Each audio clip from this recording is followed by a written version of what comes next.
네, 안녕하십니까. 오늘 실무적 관점에서 본 대학 교육의 미래, 건축 분야별 실무 인력 세미나의 사회와 발표를 맡은 고려대학교 건축학과의 윤현철 연구원이라고 합니다. 혹시 그 연구원 슬라이드 하나 띄워줄 수 있으실까요?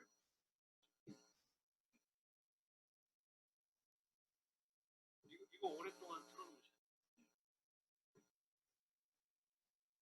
예, 그럼 시작하겠습니다. 저희 대한건축학회가 주관하고 저희 건축교육혁신원이 주최를 하고 사무종합건축설계사사무소, 히림종합건축설계사사무소, 현대건설, 포스코건설, 고려대학교 건축학과의 건축문화유산 연구실이 협조해 주시는 실무적 관점에서 본 대학교육의 미래, 건축 분야별 실무 인력 세미나를 시작하겠습니다.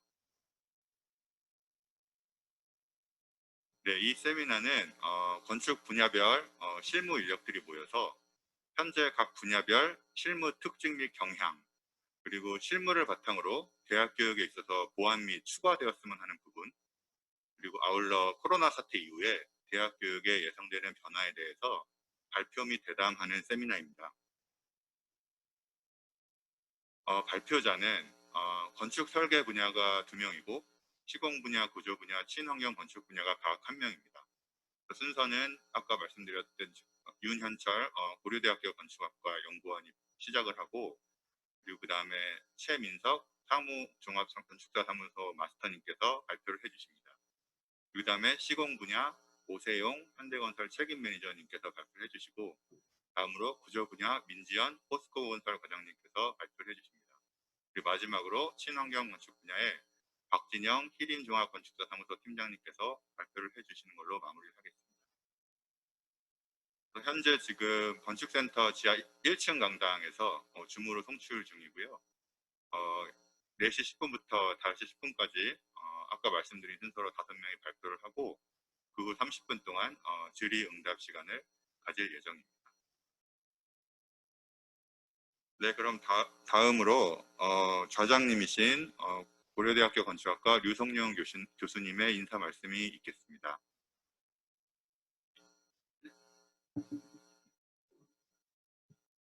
네, 여러분 안녕하세요. 저는 지금 그 대한건축학회에서 건축교육혁신원을 맡아서 진행하고 있는 고려대학교의 유성룡입니다. 이렇게 그 의미 있는 행사로 뵙게 돼서 너무 반갑고요. 코로나에 항상 이렇게 침체되어 계실 텐데 이런 좀 활기 있는 새로운 젊은 분들이 참여하는 이런 행사를 보시면서 우리가 원래 생각했던 그 어떤 초심 같은 거를 되돌아보는 그런 계기가 되었으면 하는 바람입니다. 그 건축교육혁신원은 사실 그 이번 회장단 강구성 회장님 이하 회장단에서 이제 어떤 의욕적으로 만든 기구 중에 하나입니다. 그래서 우리 건축 교육에 있어서 혁신을 이뤄낼 수 있는 부분 또는 혁신이 필요한 부분 이런 것들을 찾아내고 그것들을 해결할 수 있는 방안을 모색하는 이런 어떤 기구로서의 성격을 책임을 소임을 다하기 위해서 현재 노력 중입니다. 그런 관점에서 그러면 이제 저희가 건축 교육이라고 하는 것의 방향 또는 경향 그리고 문제 이런 것들을 확인하는 작업이 많이 필요하겠다 하는 말씀들이 있으셨습니다. 그래서 저를 포함한 우리 혁신원에는 자문위원 교수님 2분을 포함해서 혁신원 자체 내에 10여 명이 넘는 교수님들이 계십니다. 그 교수님들도 면면이 젊고 신선한 아이디어가 풍부한 교수님들이셔서 교수님께서 아이디어를 주셨어요. 그러니까 우리 교수님들만의 어떤 의견은 좀 죄송한 말씀입니다만은 다소는 좀 타성에 젖을 수 있는 위험성이 있으니 실제로 지금 막 실무를 왕성하게 하고 있는 그런 젊은 분들을 좀 모셔서 그분들의 어떤 이야기를 듣는 것이 굉장히 큰 도움이 될 것 같다라는 의견을 주셨고, 또 하나는 좀 그렇게 하면 우리가 이제 행사가 너무 이렇게 딱딱하고 뭔가 모범적이고 그런 것도 중요하지만 부딪히고 충돌하고 또 실수하고 뭐 이런 것에서 얻어지는 굉장히 많은 교훈들이 있을 거다, 그런 말씀들을 많이 주셨습니다. 그래서 그 오늘의 그 행사는 사실은 이제 그 크게 세 가지 주제를 좀 드렸어요, 우리 선생님들한테. 근데 이제 우리 선생님들은 제가 파악한 바에 의하면 회사를 입사하셔서 한 10여 년 가까이 실무를 하셨기 때문에 그 본인 프로젝트를 수행하실 수 있는 능력을 갖고 계신다고 그래요. 그러니까 뭐 하나 이렇게 위에서 회사에서 이거 한번 해볼 수 있을까 했을 때 본인이 이렇게 팀을 좀 꾸려서 이제 방향도 정하고 업무도 분담해주고 하는 정도의 능력을 충분히 가지신 분들을 좀 섭외를 했었고요. 그래서 이분들을 통해서 제가 듣고 싶은 이야기를 한 세 가지 정도 드렸었습니다. 그래서 첫째는 아까 우리 윤현철 오늘 그 연구원께서 이야기하셨지만 이게 분야를 나눴죠, 지금 저희가. 그래서 설계, 시공, 구조, 그리고 친환경 건축까지 망라하는 분야에서 이 각각의 분야들의 지금 현재 실무 책임자로서 지금의 어떤 건축의 경향, 그리고 현재 어떤 상황, 피부로 체감하는 분들이잖아요, 최전선에서. 그러니까 이거에 대한 좀 이야기를 한번, 지금 어떤 상황이냐, 이런 이야기를 좀 한번 허심탄회하게 한번 부탁드린다 하는 게 하나고요. 두 번째는 그렇게 실무에서 이제 꼭 본인이 원하는 방향으로만 꼭 가는 건 아니잖아요. 그랬을 때는 뭔가 해결책도 찾아야 되고 굉장히 뭐 어마어마한 아이디어의 어떤 압박감도 느낄 텐데 그러면서 이제 이럴 수 있잖아요. 그러니까, 야, 내가 이걸 좀 미리 알았었으면, 응? 아니라든지, 아니면 뭐 학교에서 이거 왜 안 해줬어? 막 막 약간 짜증도 날 수도 있고, 이걸 왜 몰랐던 거야? 막 이럴 수 있잖아요. 그런데 그럴 때 만약에 헛된 상상이긴 하지만 내가 이게 시간이 되돌려져서 내가 다시 학창시절로 돌아가서 뭐 졸업반 조금 전쯤 된다고 하면 내가 그러면 준비할 수 있는 게 뭐였을 것 같고, 그런 거는 어떻게 할 수 있었을까? 그거는 불가능한 거였을까? 이런 관점. 이제 저는 그게 이제 우리 저희한테 시사하는 바가 크다고 봅니다. 그러면 지금의 학생들도 7, 8년 후는 또 10년 후에 또 유사한 이 과정을 겪을 텐데 그 학생들의 입장에서 선배가 지금 해주는 이야기를 들을 수만 있다면 정말 2배, 3배로 더 공감되는 이 기회가 되지 않을까. 물론 되돌릴 수 없죠. 우리 저 5분은 이미. 그렇지만 이 이야기를 듣고 있는 우리 후배들은 충분히 그걸 공감하고 지금 먼저 단 몇 년이라도 일찍 느낀다면 조금이라도 준비가 되어지지 않을까? 또는 학생이 못 느낀다면 우리 교수님들이 그걸 느껴서 우리가 교육하는데 이런 건 좀 반영해야 되겠다라고 하는 어떤 기회로 우리가 사용했으면 좋겠다. 뭐 그런 생각이 두 번째고요. 그다음에 세 번째는 이제 어떤 지금 이제 작업을 하시면서 이제 코로나도 겪고 하시잖아요. 그런데 이 상황에서 예상되어지는 변화는 무엇이 있을까? 이런 세 가지를 드렸습니다. 그래서 오늘 아마 그 중심으로 이야기를 해주실 거라고 기대를 하고요. 굉장히 겸허하고 열심히 듣겠습니다. 그래서 우리가 당면하고 있던 어떤 문제나 현재 상황이 어떤 건지를 좀 직시하는 그런 귀중한 시간이 되었으면 좋겠습니다. 그리고 이 기회를 통해서 우리 대한건축학회가 좀 젊고 활력 있는 그런 아이디어가 풍부한 그런 학회가 되는 첫걸음의 어떤 이벤트로서 작동했으면 좋겠다 하는 게 저의 생각이었고 그렇게 되도록 노력하겠습니다. 감사합니다. 네.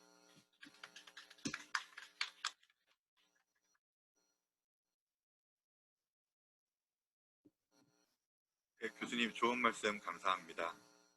네, 그러면은 이제 발표를 시작을 하도록 하겠습니다. 지금 1번 PPT 좀 부탁드리겠습니다.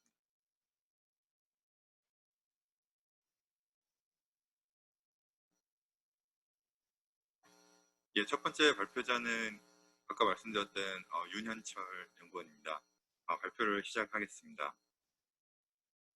교수님께서 말씀 주셨듯이 이제 저 같은 경우에는 이제 공부도 했었고 일도 했었는데 이제 결국 학교 다닐 때 배웠던 것들이 안 지어지는 것이라면 이제 실제 일을 할 때 했던 것들은 다 좀 지어지는 거라는 근본적인 차이가 있었는데 거기에 있어서 실무를 하면서 건축 교육, 특히 건축 교육 중에서도 설계 수업이죠.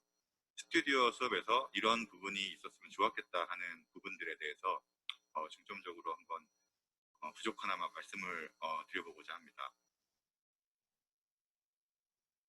네, 그래서 제가 일단 먼저 대학 교육을 받으면서 좀 진행했던 것들, 배운 것들은 보통 이런 단계들을 많이 거쳤던 것 같아요. 그래서 처음에 대상지가 있으면 사이트 분석을 하고 디자인 컨셉을 정하고 거기에 대한 프로그램이 만약에 주어지지 않는다면 프로그램 만들고 그것을 이제 좀 논리적으로 설명하려고 하는 다이어그램을 그리는 그런 작업들을 이런 식으로 했었습니다.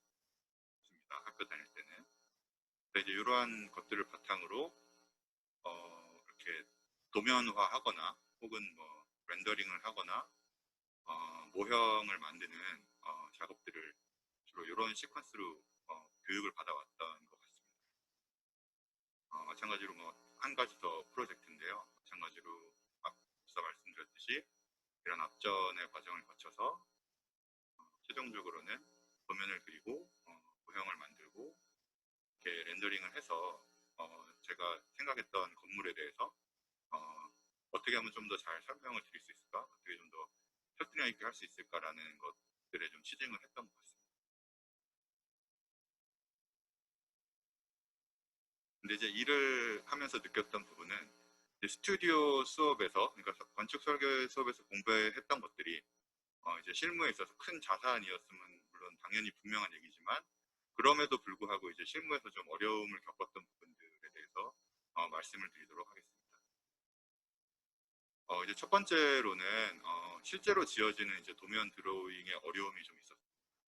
저 같은 경우에는 회사 생활을 하면서 그 회사 안에 이제 실시 설계 도면만 그리는 본부가 따로 있었는데 그 본부에서 한 1년간 일을 했었는데 이러한 도면들을 그려야 되는 이제 상황이 오게 되었어요. 그래서 이제 이 건물 같은 경우도 이제 서울 용산에 있는 어떤 오피스 건물인데 이제 이러한 것들의 외벽을 그려야 하는데 사실 학교 때는 전혀 이제 몰랐던 내용들을 실무에 가서 좀 부하가 많이 걸렸던 기억이 납니다. 그래서 물론 학교에서도 제가 알기로는 현재 빌딩 시스템이라는 과목이 있고 거기서 이제 디테일 도면도 그리고 관련된 여러 재료 같은 것들에 대해서 배우는 것으로 알고 있는데 이러한 부분들이 좀 이렇게 스튜디오 수업과 병행이 돼서 통합이 되어서 스튜디오 수업에서도 디자인 이외에도 이렇게 실무 도면 보는 법이라든지 혹은 그것을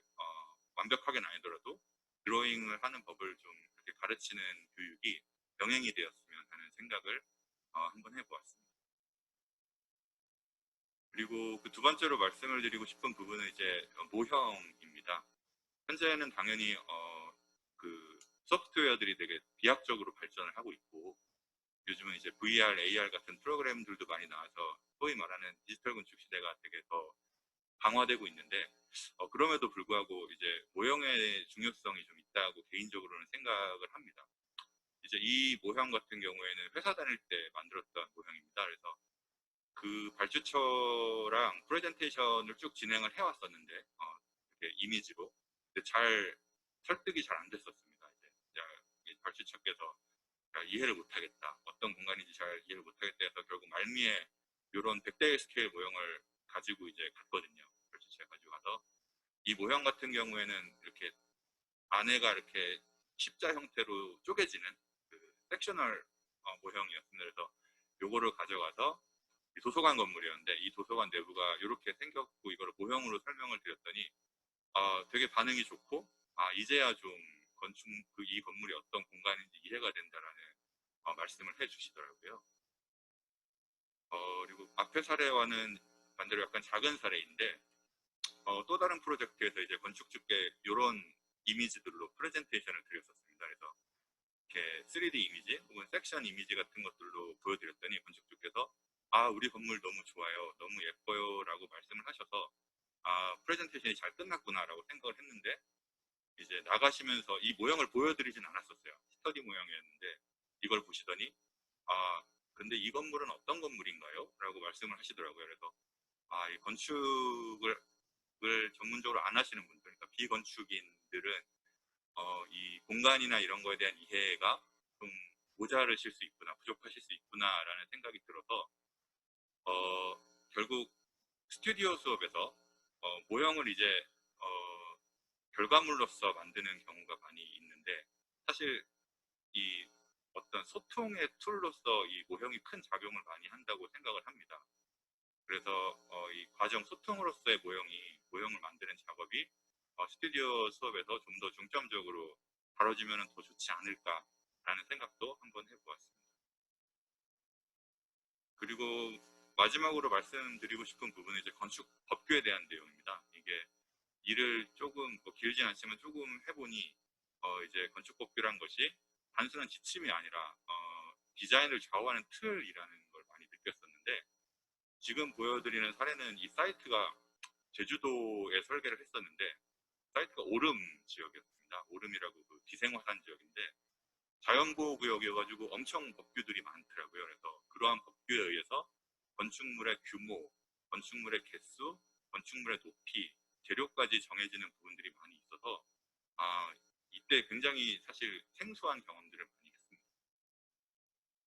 그리고 또 다른 사례로는 경기도의 상수원 보호구역에도 이런 한옥을 설계를 했었는데 이때도 마찬가지 경험을 했습니다. 거의 뭐 건축 디자인을 결정하는 요소의 한 절반 이상이 법규였을 정도로 그 어떤 사이트가 특수할수록 그런 거에 대한 제약 조건이 심해지면서 그게 디자인을 결정을 하는 경우들이 많더라고요. 물론 뭐 지구단위 계획구역 같은 것도 마찬가지겠죠.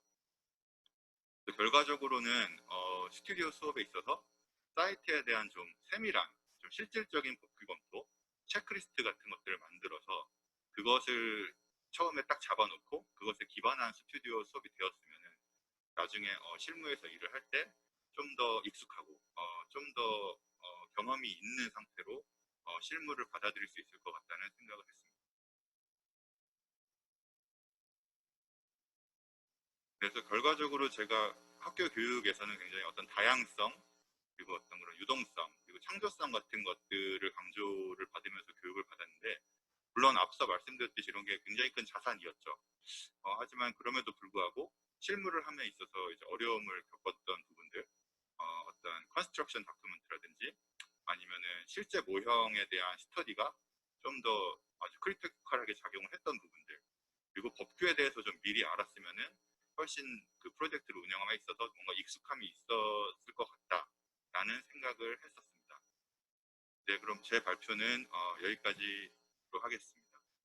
지금까지 들어주셔서 감사합니다.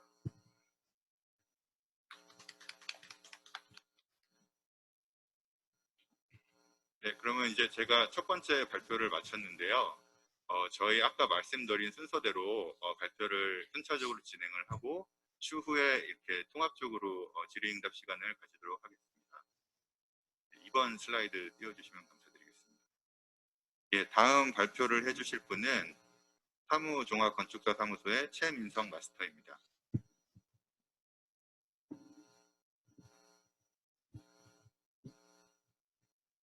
안녕하십니까. 네, 두 번째 건축 설계 부분 발표를 맡은 최민석입니다. 네,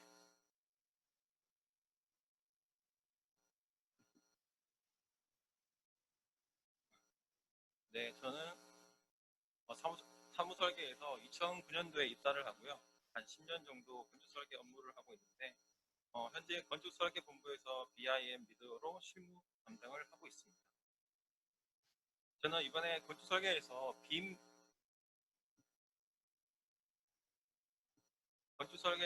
관련된 이야기를 하려고 하는데요. 빔의 최신 경향과 이슈, 그리고 실무 관점에서 대학 교육의 관점에 대해서 말씀드리도록 하겠습니다. 4차 산업혁명 시대에 맞아 사회 전반적으로 큰 변화가 일어나고 있는데요. 금융 쪽은 스마트폰의 대중화로 인해서 비대면 금융 거래가 92.2%로 크게 증가하면서 7년간 927개 점포가 폐점을 하고 있고요. 온라인 은행인 카카오뱅크가 크게 성장을 하고 있습니다. 미디어 분야에서도 공중파는 점점 쇠퇴하고 온라인 포털의 매출이 크게 증가하고 있는데요.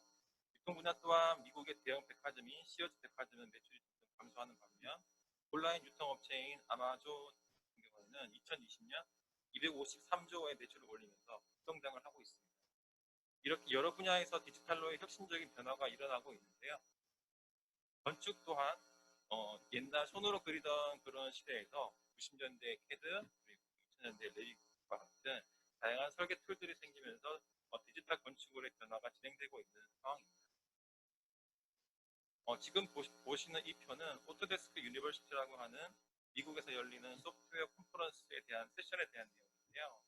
2014년부터 19년까지의 세션의 트렌드를 보면 리빗과 캐드 같은 기본 패키지 툴에 대한 수요는 점점 감소하고 있는 반면에 빔360이나 나비스워크와 같은 협력을 위한 플랫폼 프로그램 또는 다이나모와 같은 모델링, 데이터 작성의 자동화를 돕는 서드파티 프로그램에 대한 세션이 점점 증가하고 있음을 볼 수 있습니다.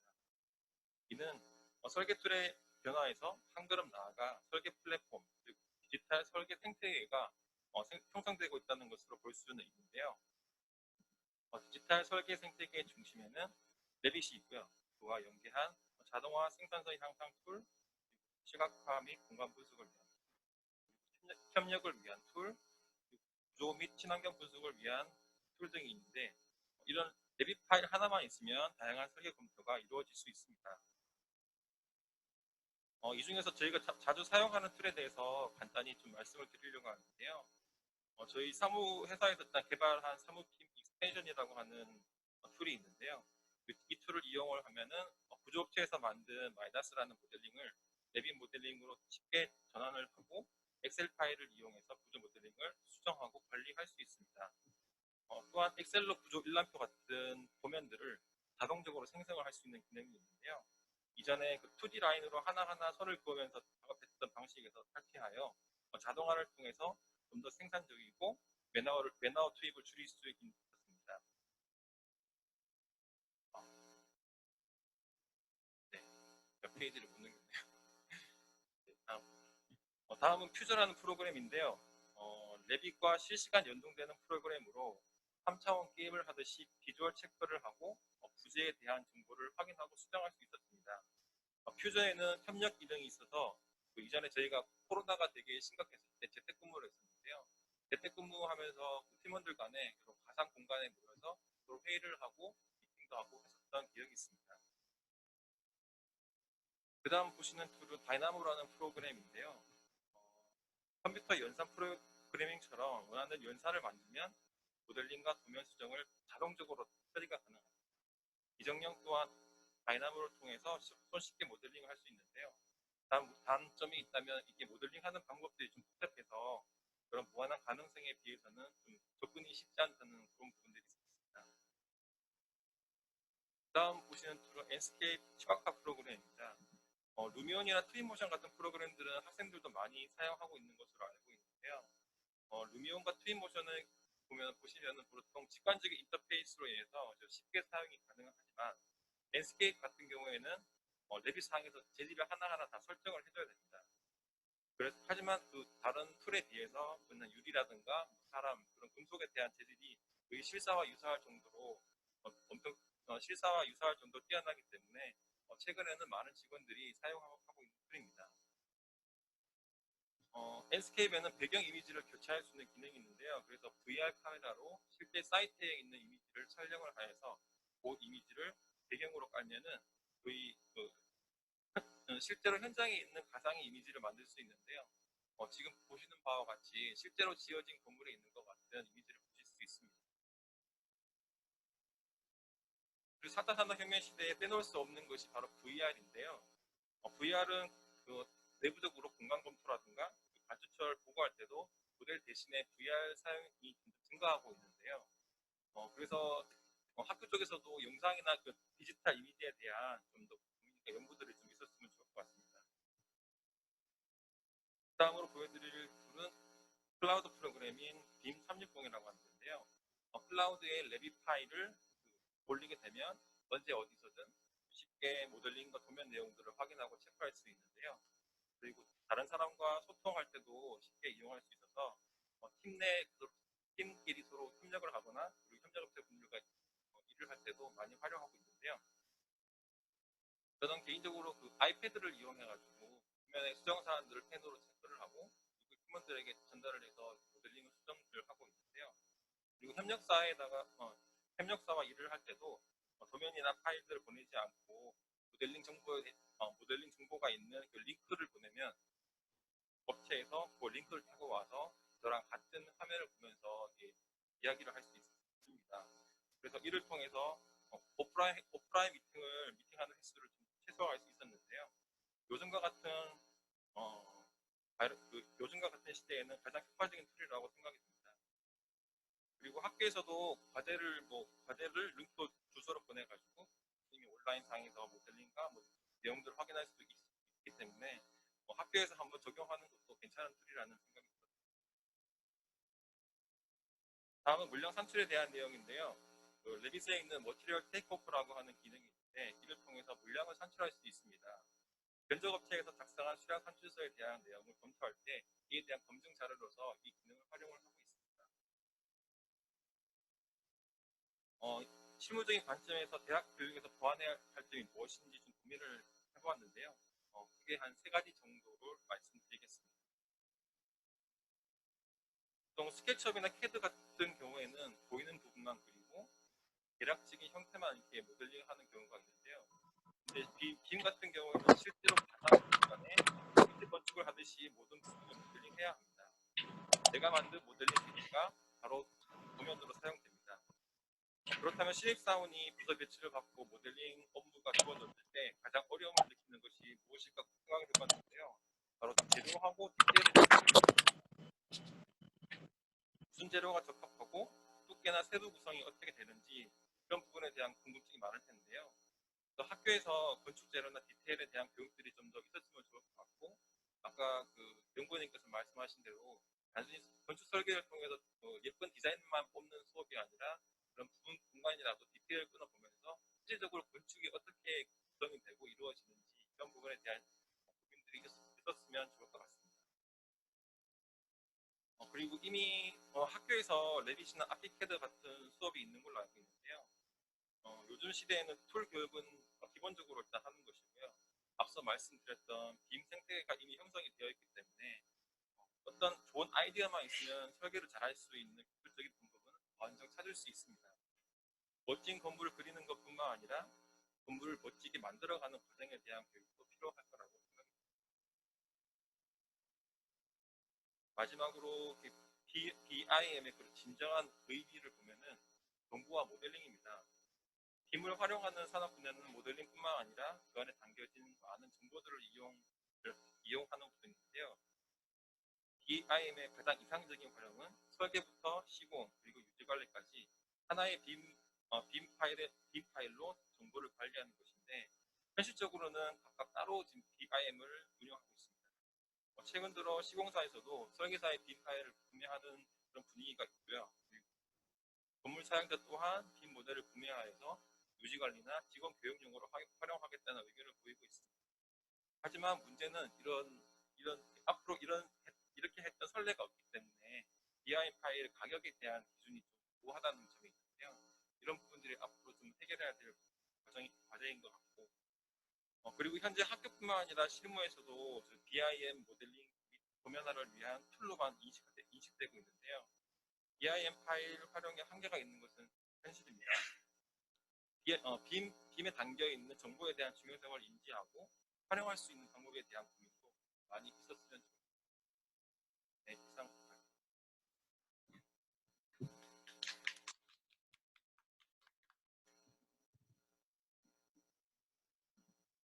네, 현재 그 디지털 건축의 최전선에 계신 전문가 선생님으로서 되게 좋은 말씀 주셔서 감사합니다. 저도 듣고 느낀 점이, 저는 퓨저라는 툴은 처음 들어봤는데 요즘 이제 교수님들 그 비대면 강의에서 이제 설계 수업 같은 경우는 이게 굉장히 소통이 힘든다고 하시는 말씀을 많이 들어서요. 퓨저나 그런 BIM 360 같은 프로그램들을 좀 활용하면은 좀 더 효율적인 그런 방법이 찾아지지 않을까라는 생각이 좀 개인적으로는 들었습니다. 그리고 저는 사실은 좀 직관적인 프로그램이어가지고 트윈모션 정도만 사용을 해봤는데, 사실 엔스케이프가 이게 퀄리티가 굉장한 프로그램이네요. 거의 이것도 거의 실시간 렌더링 개념으로 이렇게 돌아가는. 변경이 되기 때문에 레빗과 항상 켜놓고 활용을 하고 있습니다. 그리고 SK 같은 경우에는 빔 프로그램이 있으면 우측에 로고가 있어요. 그 로고를 되기 때문에 보면서 설계를 바로 네, 알겠습니다. 굉장히 자극이 많이 되었습니다. 좋은 말씀 감사합니다. 네, 그러면은 세 번째 순서로 시공 분야의 현대건설의 오세용 책임 매니저께서 발표를 진행해 주시겠습니다. 안녕하십니까. 저는 여기 건축공학과를 졸업하고요. 현대건설 건축사업본부 입사를 해서 지금 건축 해외 영업실에 하고 있는 오세용 측입니다. 시작하기에 앞서서 오늘 이 자리에 초대돼서 좀 영광으로 생각하고요. 저는 오늘 시공 분야에 대해서 실무자 입장에서 의견을 드리게 됐습니다. 그럼 시작하도록 하겠습니다. 코로나로 인해서 저희 세계는 지금 불안에 휩싸여 있고, 정치, 경제, 사회 등 전 사업 분야에 있어서 한 치 앞도 지금 예측하기 좀 어려운 상황이라고 해도 좀 과언이 아닐 것입니다. 일례로 지금 코로나 사태로 글로벌 경제 위기 조짐하고 유가 하락 현상이 나타나고 있고, 각 국가에서는 자국 경제 활성화를 위해서 화폐를 발행하는 등의 다양한 국가 부양책을 마련하고 있는 것은 다들 주지하고 계실 거고요. 이와 같은 여파는 지금 건설 시장에도 영향을 주고 있습니다. 실제로. 그래서 재정 수입 축소에 따른 건설 예산 축소가 야기가 되고, 이에 따라 전 세계적으로 몇몇 국가를 제외하고는 추진하고 있던 건설 관련 프로젝트들이 일정이 지연이 되거나 아니면 취소가 심화되고 있는 상황입니다. 근데 반대급부로 좀 희망적인 부분은 인프라나 병원 같이 민생 필수 분야에는 이제 경기 부양을 위해서 정부 지출이 좀 중장기적으로 확대가 예상이 되고 있고요. 각 국가 및 발주처들의 정책 변화에 대해서 좀 밀착 모니터링하고 핵심 추진 사업 선별 및 집중이 좀 필요한 시점입니다. 코로나 사태 이후 건설업에서 시공사 측면에서 체감하고 있는 최근 주요 이슈는요, 이제 화면에 보시는 것과 같이 코로나 사태로 인한 개업자 간의 분쟁, 그리고 인력 투입의 어려움, 그리고 물자 등 이동 규모와 통제로 인해서 이제 자재 및 자원들이 좀 적시에 확보하기 어려운 상황 등이 있습니다. 이와 같은 사항들은 향후에 이제 건설 생태계를 좀 바꿔놓을 지표가 될 가능성이 높고요. 리스크 해지 차원에서 전문 분야가 별도로 생겨날 수도 있을 거라고 조심스럽게 좀 예측을 해봅니다. 그래서 코로나 이후의 미래를 위해서 건설인으로서 무엇을 준비하고 대비하고 있어야 할지 좀 고민을 해봤습니다. 우선 그 좀 시작하기 앞서, 그 전에 요 추계 학술대회 발표를 하기 전에 좀 인터넷에서 미래 트렌드에 대해서 좀 검색을 해봤는데 그 중에서 가장 제가 실무에서 느끼고 좀 저의 생각과 좀 유사하다고 생각되는 아이템들이 있는 걸 한번 발췌해봤습니다. 그래서 첫 번째로는 진단 및 의료 장비를 위한 이제 병원 설비 그리고 보건 시스템 등이 포함된 헬스케어의 수요가 굉장히 증가할 것이라고 예상이 되고요. 그리고 원격 진료 및 온라인 교육 등의 온라인 콘텐츠 그리고 언택트 방식의 보편화 그리고 자율주행차와 스마트 교통시설, 데이터 센터 등의 스마트 인프라 도입이 가속화될 것이다. 그리고 이제 코로나 사태로 인해서 이제 가정 생활 중심의 소비가 좀 확대될 것이다. 이는 향후 건설업에서 좀 저희가 대비하고 있어야 될 거라고 좀 강력하게 생각이 돼서 한번 넣어봤습니다. 그래서 이제 앞에 언급드린 사항들에 대해서 교육적인 측면에서 교육 측면에서 좀 제언드리고 싶은 사항은 총 5개고요. 첫 번째는 일단은 점차 복잡해질 사업 발주 방식에 대한 기본적인 이해가 좀 도모됐으면 좋겠습니다. 지금 프로젝트의 이해관계자별 수익 창출 구조에 대한 이해는 진짜로 실무에 좀 많은 도움이 됐었습니다. 그리고 건설업에서 가장 중요한 것은 어쨌든 그 선제적인 리스크 관리고 최근에는 각 이해관계자들이 건설공사 계약으로 이런 리스크를 좀 해지하려고 하는 성향이 도드라지고 있기 때문입니다. 그 둘째는 지금 비정형 및 복합형 건물들이 좀 증가함에 따라서 도면의 기본적인 해석 능력이 중요하다고 생각됩니다. 건설에 있어서 가장 기본의 언어는 도면이라고 생각되고요. 각 부재별 성질 등에 대한 이해가 있어야 효과적인 공사 계획도 작성이 가능하다고 판단됩니다.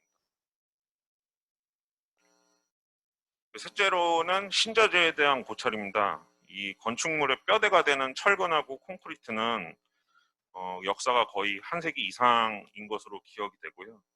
이후 철골, 강구조, CFT 등 이제 여러 가지 공법이 개발이 되고 공기를 단축시키긴 했지만 여전히 혁신적인 개발이 좀 절실한 상황입니다. 최근 3D 프린팅 등의 다양한 자동화 건설 공법이 개발이 되고 있다는 점을 좀 감안했을 때 산업 협업을 지속적으로 해서 이제 신자재 개발은 건설을 통해서 건설 시장에 좀 새로운 패러다임을 일으킬 수 있을 것 같아서 좀 지속적인 관심을 가져주셨으면 하는 분야입니다. 그리고 넷째로는 이제 부공정에 대한 이해입니다. 이 점차 디지털화 되어가는 시대에 건축공사에 있어서 전기설비공사의 비중이 좀 커지고 있습니다. 그리고 인터넷의 발달로 데이터 센터, 그리고 병원, 아파트, 오피스도 최근에는 디지털 시스템들이 많이 적용되고 있어서 이에 대한 기본적인 이해는 건축공사를 하는 데 있어서 반드시 고려돼야 할 사항으로 변화하고 있습니다. 이들이 중요해진다는 사유는 해당 시스템에 따라서 평면 계획들도 좀 많이 변화하고 있다라는 추세이기 때문이거든요. 그리고 마지막으로는 이제 원가에 대한 교육입니다. 시공비는 이제 물량 산출 그리고 단가를 통해서 산출된다는 거는 학창 시절 배워서 좀 알고 있었는데 그 시공비를 도출하기 위해서는 여러 가지 사항이 반영돼야 한다는 것을 이제 실무를 통해서 느낄 수 있었습니다. 예를 들면 공사 기간, 인력, 가용 정도, 그리고 각종 발생 가능한 리스크들, 그리고 이제 자재 조달 방안 등 여러 가지 요소들이 복합적으로 종합적으로 고려돼서 이 시공비가 산출이 되는데요. 이 기본적인 직접비 및 간접비에 대한 시공에 대한 보다 좀 심층적인 이해는 졸업하고 나서 이제 실무에 투입되면은 현업에 적응하는데 아주 큰 도움이 된다고 생각합니다. 앞으로는 뉴노멀 시대라고 하는데 새로운 시대를 지칭하는 뉴 노멀이라는 슬로건에 다른 한 단어가 아닌 노멀이라는 단어가 있듯이 저는 다시 한번 기초가 가장 중요하다고 강조드리고 싶고요. 저도 학교에서 그렇게 배웠습니다. 기초가 없으면 새로운 것 그리고 응용하는 것 자체가 쉽지 않고 기초를 이해하고 습득하는 것은 학교에서 하고 실무는 회사에서 하고 학창 시절 배우는 게 솔직히 모든 것의 근간이 된다고 느꼈습니다. 현재 해외 파트에서 근무하고 있는 저조차도 해외 건축 기술자들의 이야기를 하다 보면 미국이나 유럽의 유명한 대학을 졸업한 사람들조차도 한국에서 대학 과정을 이수한 사람들보다 건설 사업 전반에 대한 이해도가 떨어지는 경우가 제법 있었습니다. 그만큼 한국의 교육 수준은 높다고 믿고 있고 이제는 한 단계 더 나가서 좀 차별화를 모색해야 될 때가 아닌가 싶습니다. 예를 들면 전공을 좀 더 세분화하고 심화하는 방식이 좀 한 가지 방법이 되지 않을까 싶고요. 기초 지식이 어디에 활용이 될지에 대한 건설 산업의 전 과정을 졸업 전에 인지하고 숙지할 수 있다면 좀 큰 도움이 될 것으로 판단되고요. 앞으로도 교수님들의 열정과 열의와 같은 지도 편달을 통해서 지속적으로 뛰어난 글로벌 후배 양성을 좀 부탁드리도록 하겠습니다. 이상으로 발표를 마치겠습니다. 감사합니다.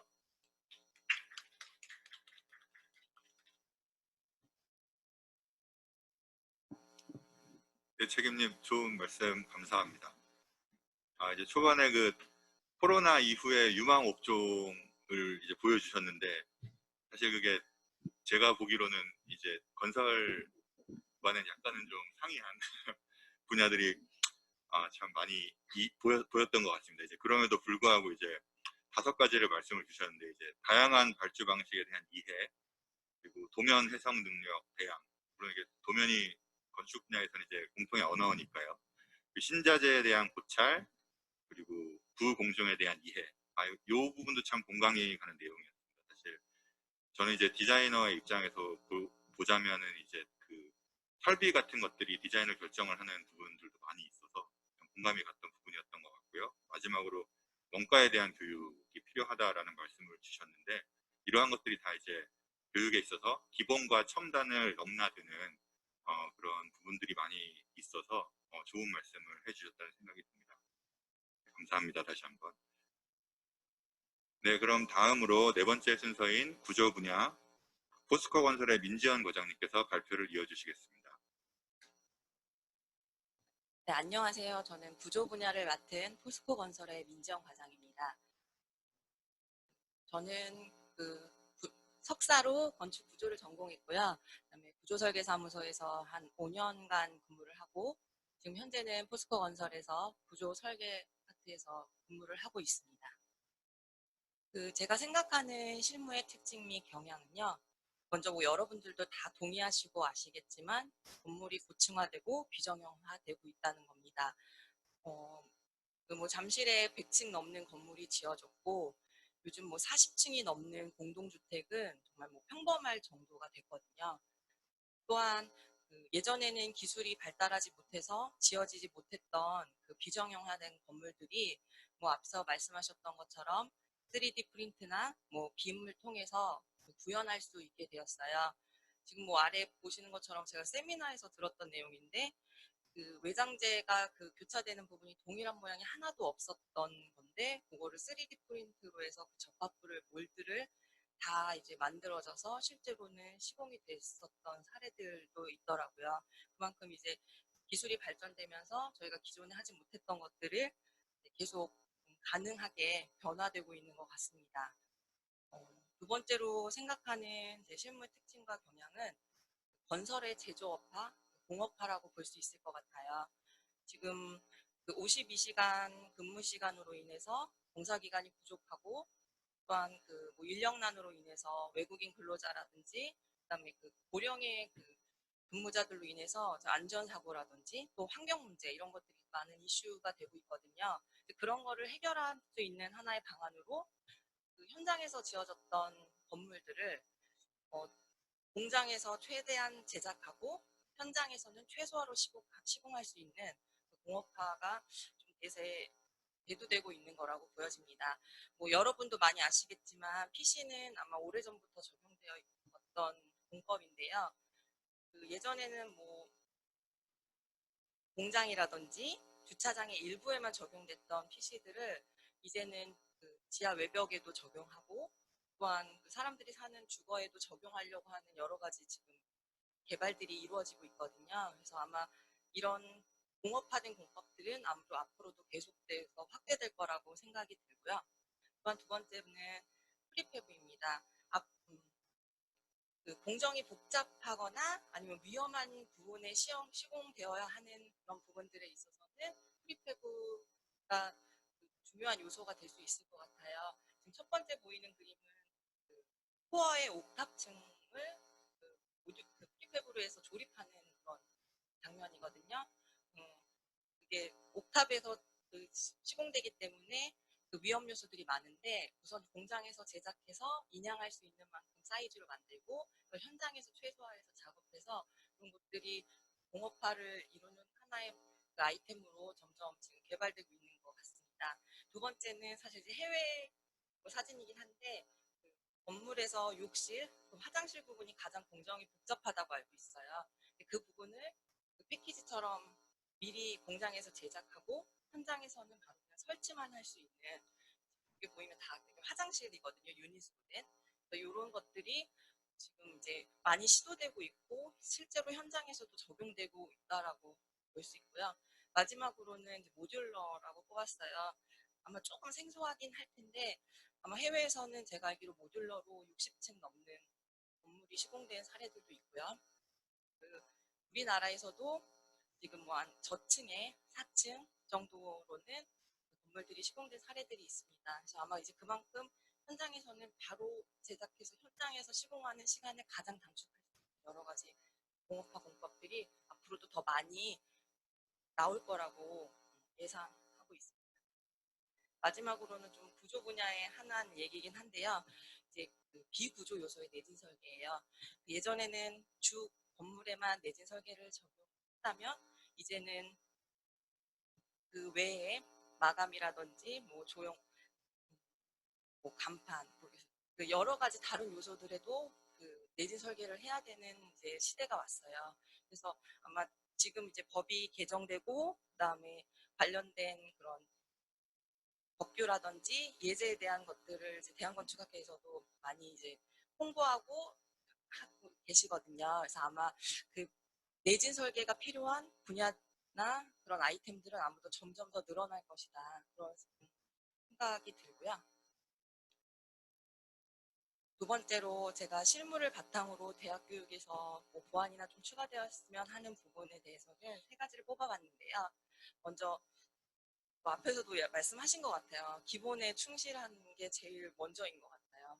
이제 건물을 구조 설계하는 거는 뭐 기본이고 그 특이한 그 외장, 그다음 뭐 조형물, 가설재, 뭐 구조가 그 명확하게 힘이 흐름이 보이지 않는 그런 구조를 검토하거나 설계해야 되는 일들이 많더라고요. 근데 그때 그 힘의 흐름을 가장 쉽게 풀면 그것들이 문제를 해결하는 가장 포인트가 될 수 있는 것 같아요. 그래서 그럴 때는 뭐 역학이라든지 저희 구조 시간에 가장 배웠던 기본적인 과목들이 가장 그 문제를 해결하는 중요한 사항이라는 생각이 들어서 기본에 충실하자라는 말씀을 드리고 싶고요. 그다음에 앞에서 말씀드렸다시피 그 공업화나 그 지금 건설 환경의 변화됨으로 인해서 아마 다양한 구조 공법들이 필요할 거라는 생각이 들어요. 그런 다양한 구조 공법들이 앞으로 개발되고 사용되려면 아마도 그때도 우선 가장 기본 되는 수업들, 대학에서 배우는 수업들이 가장 기본이 되지 않을까라는 생각으로 우선 이거를 뽑아봤고요. 두 번째는 타 분야에 대한 관심입니다. 사실 저도 학교 다닐 때는 이제 나는 구조를 해야지 하고 이제 구조 수업만 많이 듣고 다른 분야는 사실 조금 관심이 없었던 것 같아요. 근데 뭐 건물을 종합 예술 뭐 이렇게 얘기도 하잖아요. 아마 그 모든 파트가 합쳐져야지만 하나의 건물이 지어지거든요. 그래서 또 건축, 구조, 기계전기, 소방, 토목, 조경, 또 플러스 더해서는 영업, 견적, 마케팅. 제가 실무를 해보니까 이런 모든 부서들이 함께 해야 뭐 하나의 프로젝트를 수주하고 실제로 시공하고 이렇게 되어지더라고요. 그래서 자기 분야뿐만이 아니라 조금 더 그 학교 다닐 때 시야를 넓혀서 탑파트나 다른 부분들에 대한 관심도 좀 가지면 분명히 그게 실무를 할 때 좀 더 자기의 그 역량을 더 드러낼 수 있는 좋은 기회가 될 수 있을 거라는 생각이 들어서 우선 탑파트에 대한 관심을 말씀드렸고요. 그다음에 마지막으로는 앞에 얘기와 뭐 약간 중복되는데요. 그룹 과제의 중요성입니다. 사실 제가 학교 다닐 때 그룹 과제가 가장 어려웠던 것 같아요. 과제 자체가 힘들어서라기보다는 여러 명이 같이 의견을 조율하고 맞추고 뭔가 성과물을 만드는 게 사실은 어려웠었던 것 같거든요. 근데 그게 좋은 성적을 받으면 또 성취감도 가장 좋았던 것 같아요. 근데 이제 뭐 모든 뭐 회사의 뭐 실무의 일들이 그렇겠지만 혼자 할 수 있는 일은 없거든요. 사실 모든 파트나 아니면 모든 사람들이 함께 해 나가야 되는 거라서 어렵지만 해야 되는 거고 그거에 대한 스킬도 필요한 것 같아요. 다른 사람의 의견을 경청하고 의견을 조율하고 뭐 이런 것들에 대해서 그 배울 수 있는 건 그룹 과제라는 생각이 들어요. 구조 과목은 사실은 좀 문제를 풀고 그걸 제출하는 수업이 많았던 것 같거든요. 근데 이제 구조 파트도 좀 뭔가 여러 명이서 함께해서 성과를 낼 수 있는 그런 수업이라든지 과제가 있으면 어떨까라는 생각을 해보았어요. 그래서 마지막으로는 그룹 과제의 중요성 이렇게 말씀드리겠습니다. 부족하지만 저의 얘기를 들어주셔서 감사합니다. 이상입니다.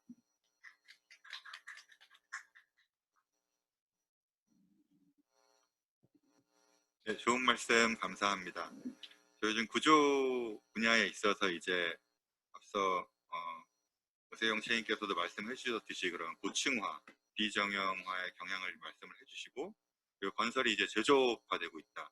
예로서 이제 PC와 프리팹이랑 모듈러 건축 같은 예로 들면서 말씀을 해주시고 그리고 이제 비구조의 내신 설계가 점점 중요해지고 있다는 말씀을 주셨습니다. 그래서 저도 2년 전에 그 경주인가요? 지진이 났을 때 이제 설계했던 건물들이 이제 외장재가 떨어지더라고요. 이게 구조가 무너지는 건 아닌데 그 외장 벽돌이 탈락이 한다거나 해서 그 하지재도 이제 강성이 좀 보강이 돼야 되지 않나 이런 논의를 했었던 기억이 납니다. 그리고 그게 있어서는 이제 되게 좋은 말씀 또 해주신 것 같습니다. 이제 기본에 충실한 그런 어떤 예로 이제 구조역학 같은 것들을 들어주시면서 이런 이론 기반으로 지식이 좀 더 튼튼하게 쌓여질 때 어떤 다양한 응용, 다양한 공법 같은 것들이 오히려 이제 만들어질 수 있다는 좋은 말씀 주셨고요.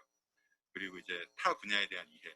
사실 제가 뭐 다른 분야를 잘 아는 건 아닙니다만 건축만큼 이렇게 여러 분야가 협업을 해서 뭔가를 이뤄내는 분야가 또 많지 않을까 싶습니다. 그래서 건축이면 건축, 구조, 기계, 전기, 소방, 토목, 조경 같은 분야들이 서로 이해를 해야 일사불란하게 움직여야 좋은 결과물이 나오는 직종이고 그리고 아마 그룹과제도 그런 개념에서 말씀을 해주신 것 같아요. 그룹과제로서 그런 걸 미리 학교에서 경험을 해야 실무에 나갔을 때 이제 그러한 것들이 더 잘 와닿고 좀 더 원만히 적응을 할 수 있겠다는 좋은 말씀을 해주신 것 같습니다. 다시 한번 감사드립니다. 예, 그럼 저희 마지막으로 히림 종합건축사 사무소의 박진영 팀장님께서 친환경 건축 분야 발표를 진행해 주시겠습니다.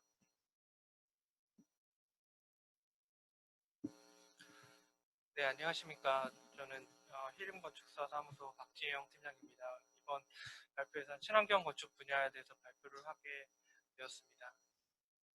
네, 목차는 다음과 같습니다. 저에 대한 간략한 소개를 한 다음에 친환경 건축에 대한 그 대외적 현재 트렌드가 어떤 트렌드가 있는지 살펴보고 지금 하고 있는 일 그리고 친환경 건축의 이런 실무 특징은 어떤 게 있고 그다음에 실무적 관점에서 대학 교육에서 어떤 점이 보완이 되었으면 좋겠는지 그리고 포스트 코로나 시대에 대학 교육에는 또 어떤 변화가 있을지 예측을 한번 해보는 이런 순서로 발표를 진행을 해보겠습니다. 네, 저는 대학원에서 건축 환경을 전공을 했고 지금 현재 히림건축연구소에서 팀장을 맡고 있습니다.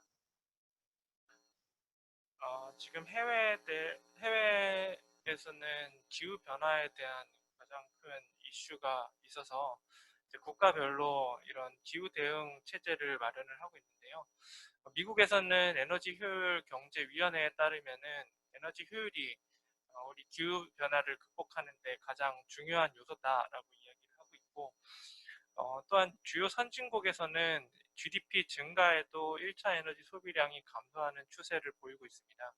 그 아래에 보시는 표를 잠깐 보시면은 2000년도와 2018년도를 비교를 했을 때 미국, 독일, 일본은 GDP가 성장을 한 데 반해 이제 1차 에너지 소비가 이제 감소가 되었는데요. 대한민국은 GDP는 증가되면서 이제 그 1차 에너지 소요량도 동시에 증가를 하는 모습을 보여서 이제 우리나라도 앞으로 이제 친환경에 대한 그런 정책들이 강화될 필요가 있다라는 그런 필요성이 느껴지고 있습니다. 그래서 우리나라에서도 현재 전 세계적으로 이슈가 되고 있는 기후변화와 코로나 위기, 그리고 생태환경 파괴에 있어서 여러 가지 친환경 정책들을 내놓고 있는데요.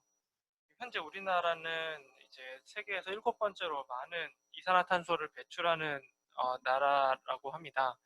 그래서 이를 극복하기 위해서는 2040년까지 최종 에너지 소비 기준 대비 전망치 대비 18.6%까지 감축하라는 목표를 가지고 있는데, 특히 건물 분야에서는 5.2% 감축을 하는 그런 목표를 가지고 있습니다.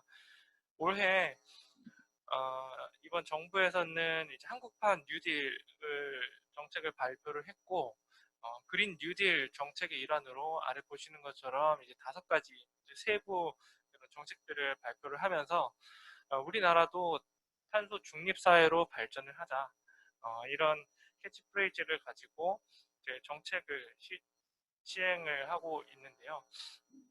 건물 분야에서 살펴보면은 가장 큰 정책적 이슈라고 이제 꼽자면 바로 제로 에너지 건축물일 것입니다. 이 제로 에너지 건축물이라 하면은 이제 단열 및 기밀 성능을 강화해서 이런 패시브 건축물 자체에 대한 그런 패시브 전략을 수립을 하고, 고율 설비라든가 뱀스 시스템을 도입을 함으로써 에너지와 이런 그 기계 설비 분야에서 굉장히 이제 고효율 장비를 사용을 해서 이제 액티브 시스템을 강화하는 그런 전략을 또 수립을 하고 있고요. 제로 에너지 건축물에 있어서 가장 중요한 키워드는 바로 이제 신재생입니다. 신재생이라면은 이제 태양광이나 지열, 그리고 연료전지 등의 이런 신재생 에너지 설비를 적용하게 되는데, 이런 설비를 이제 과거 대비해서 이제 극대화함으로써 제로 에너지 건축물이라는 걸로 이제 만들어지게 됩니다. 그래서 아래 표를 보시면은 2020년 올해죠. 올해부터 이제 연면적 1000제곱미터 이상의 공공건축물은 제로 에너지 건축물 인증을 의무화하고 있고요. 궁극적으로 2030년에는 민간 건축물에도 제로 에너지 건축물 의무화를 목표로 하고 있습니다. 그래서 궁극적으로 이제 탄소 중립 사회로 발돋움하기 위한 준비를 지금 하고 있다고 볼 수 있습니다. 이 제로 에너지 건축물 인증에 대해서 간단하게 살펴보면 현행 에너지 효율 등급 2+를 취득을 하고, 그다음에 에너지 자립률 20%를 달성을 하고, 또 뱀스 시스템을 적용함으로써 궁극적인 제로 에너지 빌딩을 만들게 되는데요. 이 인증을 하기 위해서 중요한 부분은 바로 에너지 자립률입니다. 에너지 자립률은 단위 면적당 1차 에너지 생산량을 소비량으로 나눈 것인데, 이를 달성하기 위해서는 정말 상당한 친환경적인 그런 신재생 설비를 적용하지 않으면 이를 달성할 수 없기 때문에 이런 신재생 설비에 대한 높은 이해도와 그리고 전략적인 사고가 요구된다고 볼 수 있고요. 그래서 친환경 건축 실무에 대한 그런 저희가 하고 있는 주요 업무에 대해서 말씀드리면, 크게 이제 네 가지로 분류를 해봤습니다. 친환경 전략 제안을 하고, 그다음에 친환경 환경 영향을 분석하고, 이거를 이제 시뮬레이션 분석을 하면서 검토하고 또 제안하는 업무를 이야기를 하는데, 또 추가적으로 친환경 인증 컨설팅 업무도 진행을 하고 있습니다. 마지막으로 국가 및 민간의 그런 연구 과제도 수행을 하고 있는데, 오늘 발표에서 말씀드릴 것은 앞에서 이제 세 가지 사항이 저희 친환경 분야의 주요 업무라고 할 수 있습니다. 먼저 친환경 전략 및 제안, 그리고 그 통합 설계 지원하는 업무에 대해서 이제 간략하게 말씀드리면, 어, 옆에 보시는 바와 같이 이제 그 친환경 업무는 통합 설계를 할 때 다양한 이해 관계자들이 모여서 전문가들의 의견을 수립을 해서 통합 설계를 수행하게 되는데, 이때 이제 현상 설계나 이제 건축 심의 단계에서 친환경적인 그런 제안을 하게 되고, 이런 제안들이 이제 궁극적으로 친환경 건물이 되기 위한 패시브 및 액티브 시스템이 적용된 이런 건축물로 이제 만들어지게 됩니다. 그래서 이에 대해서 이제 세부적으로 살펴보면은 설계 초기 단계부터 이런 다양한 전문가들이 모여서 이제 건물의 매스를 정할 때도 이런 그 자연 환기라든가 아니면은 자연 채광, 그리고 에너지 세이빙을 할 수 있는 여러 가지 매스 디자인에 대한 전략을 수립을 하게 됩니다. 또 이제 스마트 외피 디자인을 적용하는데, 이제 건축 환경이라 하면 또 이제 기후 조건이라든지 이런 건축을 둘러싼 이런 외부 환경을 어떤 디자인으로 어떻게 컨트롤 할 건지, 이제 거기에 대한 세부적인 그런 고민을 하게 되는데요. 여기에 대한 끊임없는 검토와 시뮬레이션을 한 뒤에 이제 최적 디자인을 이제 설계팀에 제안을 하게 됩니다.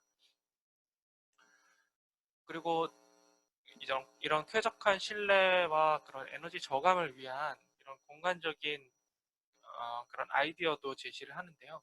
보시다시피 아트리움이나 이런 그린 스페이스, 그리고 윈드 캐쳐와 같은 이런 공간들이 어떻게 해서 친환경적으로 그런 건축 공간에 녹아 들어가는지, 그거는 이제 시뮬레이션과 그런 과학적 근거를 바탕으로 제안을 하고, 또 이러한 제안들이 이제 설계에 반영이 되게 됩니다. 이렇게 앞에서 언급한 이제 세부적인 내용을 반영한 예를 간단하게 이제 가지고 왔는데요. 저희 히림에서 설계한 이제 주몽골 대한민국 대사관 청사 및 관저 같은 경우를 보시게 되면 아트리움이라든지 그린루프, 그리고 이제 더블 파사드 같은 이런 개념들이 디자인에 녹아져 있고, 처음에 이제 초기 설계 단계에서 제안된 그런 아이디어들이 실제로 시공이 되고 이제 건설이 됐을 때 구현이 된 그런 것을 확인할 수 있습니다. 그다음 한국전력기술 신사옥인데요. 이 건물의 그런 외피 디자인을 이제 검토를 하던 중에 이런 매스의 향이라든가, 그리고 친환경적인 그런 외피가 되기 위한 그런 검토 사항들이 반영이 돼서 실제로 아이디어가 아니라 반영이 돼서 이제 시공하고 완공이 되는 그런 일련의 그런 과정들을 확인할 수 있었습니다. 마찬가지로 국민건강보험공단 본부 신사옥도 마찬가지로 이제 외피 디자인이 그냥 디자인적인 요소로만 쓰이는 게 아니라 친환경적인 검토를 충분히 함으로써 이 외피의 디자인이 적절한 최적의 그런 디자인이 나오게 됐고, 또 실제로 공사에 반영이 됐습니다. 두 번째 실무 특징으로 이제 환경 영향 분석인데요. 이제 앞에서 언급해 드렸다시피 이제 그 시뮬레이션에 대한 내용을 좀 언급을 했는데, 실제로 저희 연구소에서는 에너지 성능 분석이라든가 이런 빛 환경 분석, 그리고 실내외 기류 환경 분석을 하고 있습니다. 따라서 이런 시뮬레이션을 하기 위한 여러 가지 그런 분석 툴에 대한 활용 능력이 좀 요구가 된다고 할 수 있고요. 또한 친환경 인증 컨설팅 실무에 대해서 이제 소개를 해드리면, 이제 대표적인 인증을 좀 가지고 와봤는데 인허가대하는 에너지 절약 계획서, 그리고 이제 예비 인증과 본 인증으로 나뉘는데 녹색 건축 인증이나 에너지 효율 등급 인증, 그리고 리드 인증, 이런 인증들을 하면서 건축에만 해당되는 그런 내용이 아니라 사실은 기계나 전기, 그리고 조경이나 토목과 같은 그런 다양한 분야들의 그런 협업을 거쳐서 또 이러한 친환경 인증을 받게 되기 때문에 그 타 분야에 대한 이해 역시 상당히 요구된다고 할 수 있습니다. 그래서 국내외 이런 인증, 그리고 건축의 프로세스에 있어서 사업 개시에서부터 이제 준공까지 아우르는 전 과정에서 여러 가지 그 인증과 관련된 내용들을 한번 정리를 해봤는데요. 이제 사업 개시 때부터 건축 심의, 그리고 사업 승인하고 또 착공하고 또 준공되기까지 앞에서 언급한 여러 가지 인증 업무들이 이제 필수적으로 들어가게 되고, 이런 인증과 그런 인증들을 통해서 법적 수준을 만족을 하게 되고, 결국은 최소한으로 이제 국가적으로 요구되는 친환경 건축물의 그런 최소 기준을 만족을 하게 됩니다. 따라서 이런 인증 기준이라든가 아니면 친환경 관련된 법규에 대한 이해도 상당히 필요하다고 볼 수 있습니다. 그래서 대학 교육에서의 보완점으로 제가 생각을 해본 거는 이제 현재 이제 그 그린 뉴딜과 같이 그 탄소 중립 사회로의 그런 도약을 준비를 하고 있고, 또 이렇게 점점 친환경 부분에 대한 그 기준이라든가 아니면은 관련된 법규가 강화되고 있는 것을 볼 수 있는데, 이에 발맞춰서 아래 세 가지 부분은 보완이 됐으면 좋겠다는 생각을 가져봤습니다. 첫째는 친환경 건축 관련 법률 지식을 좀 강화를 했으면 좋겠고, 두 번째는 건축물의 에너지 성능 관련된 기초 지식이 강화됐으면 좋겠습니다. 마지막으로 시뮬레이션 툴 사용 능력이 좀 강화됐으면 좋겠는데, 이에 대한 자세한 내용은 다음 PPT에서 보여드리겠습니다.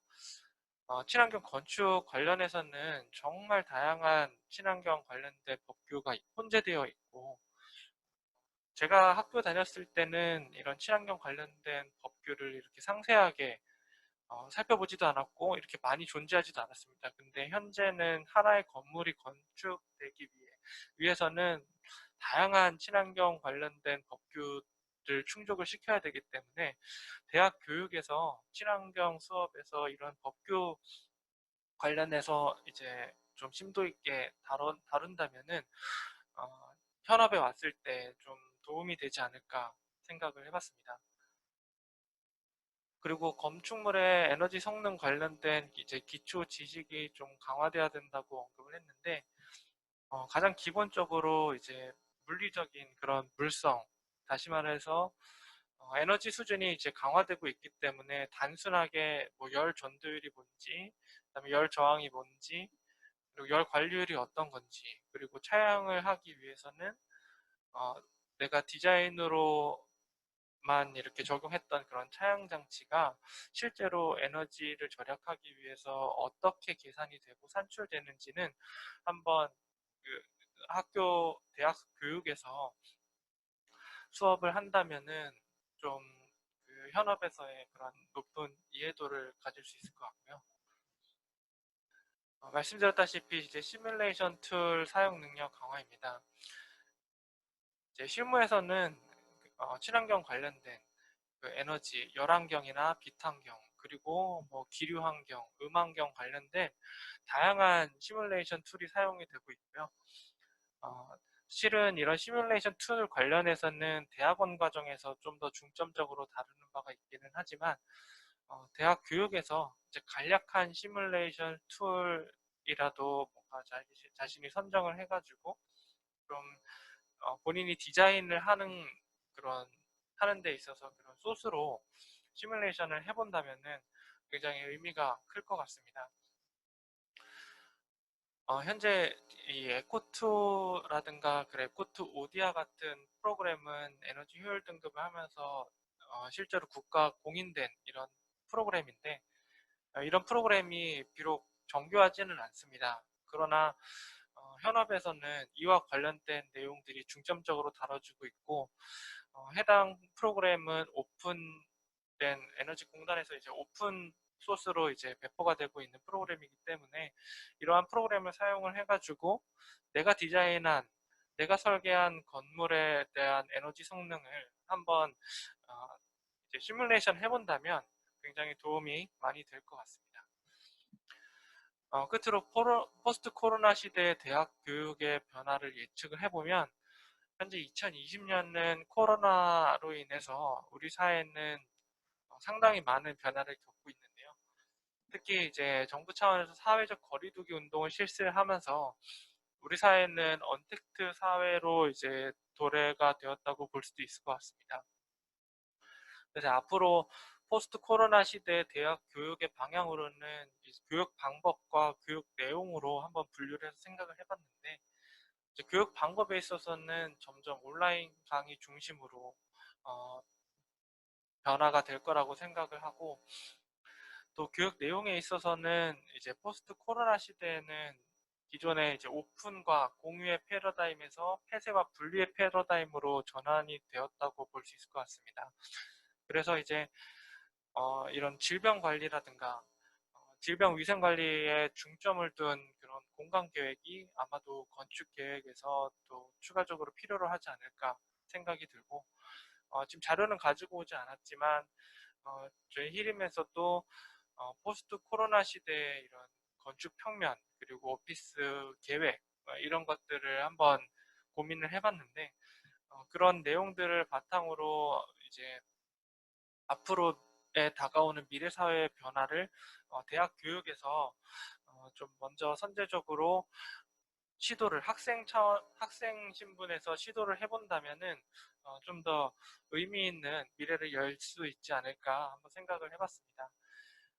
또한 이런 코로나로 인해서 친환경 관련된 친환경 관련된 사항들은 점점 중요해진다고 볼 수 있는데 특히나 이제 공간 계획이라든가 또 이런 바이러스가 퍼지는 그런 기류 해석 그리고 친환경 관련된 자재라든지 친환경 관련된 제약 계획 또는 성능 평가 같은 이런 부분들이 앞으로는 점점점 더 증대될 것으로 예상이 됩니다. 네, 저의 발표는 여기까지입니다. 부족하지만 들어주셔서 감사합니다.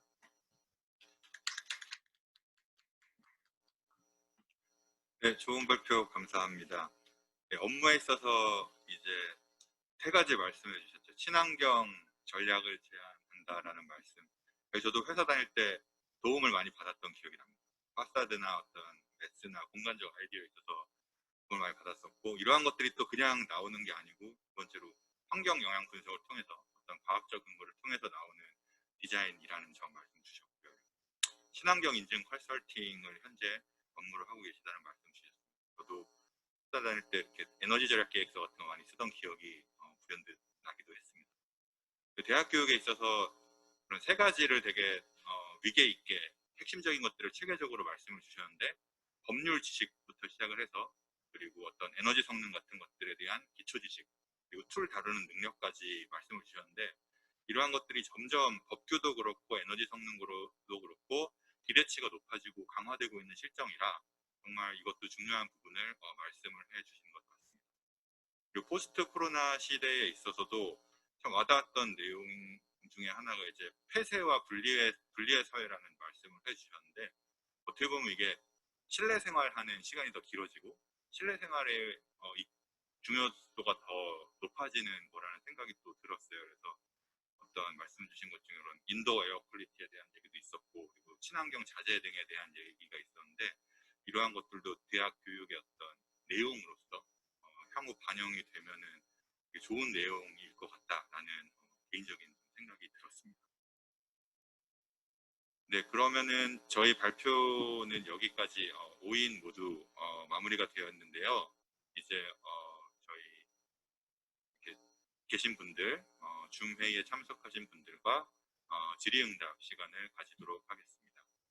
질의응답은 마이크를 켜고 진행을 해주셔도 되고 혹은 그게 좀 상황이 안 되시는 분들.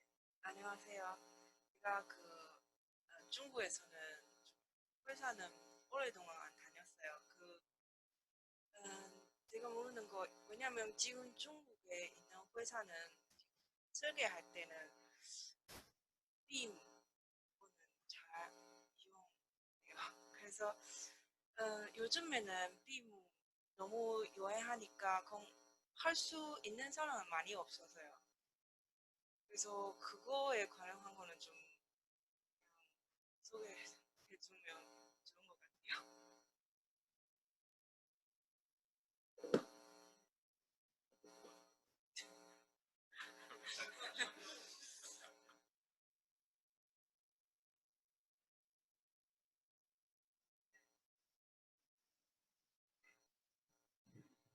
이전에 그 오토데스크 그 유니버시티 그때 한번 미국에 갔다 왔어요. 그때 갔을 때 중국 학교에서 오신 분인데 실무를 했던 사례를 이제 소개를 하시더라고요.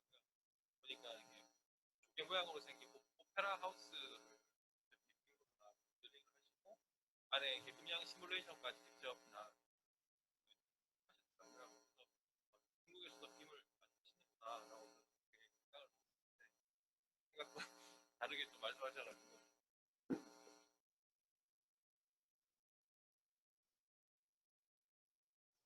아,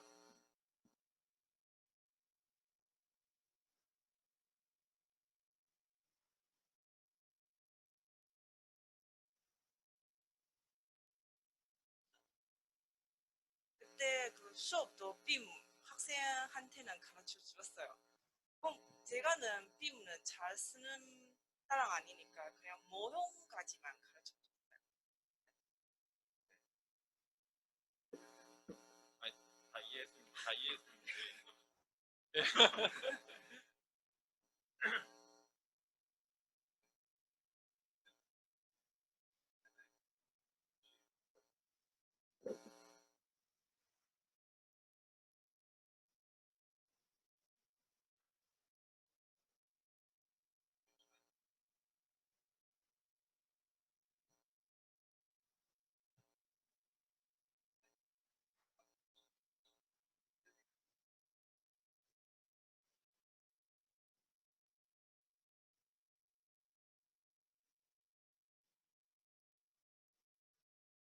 네, 질문 하나 사실 학부는 건축공학과를 졸업해서 그래서 공부하는 동안은 동양을 모델이 없었거든요.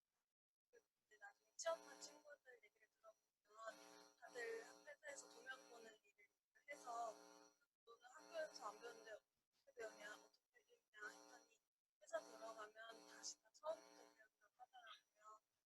이러한 점은 건축공학과에서는 그런 이제 회사에 다니기 위해서는 어떤 교육이 필요하다고 생각하시는지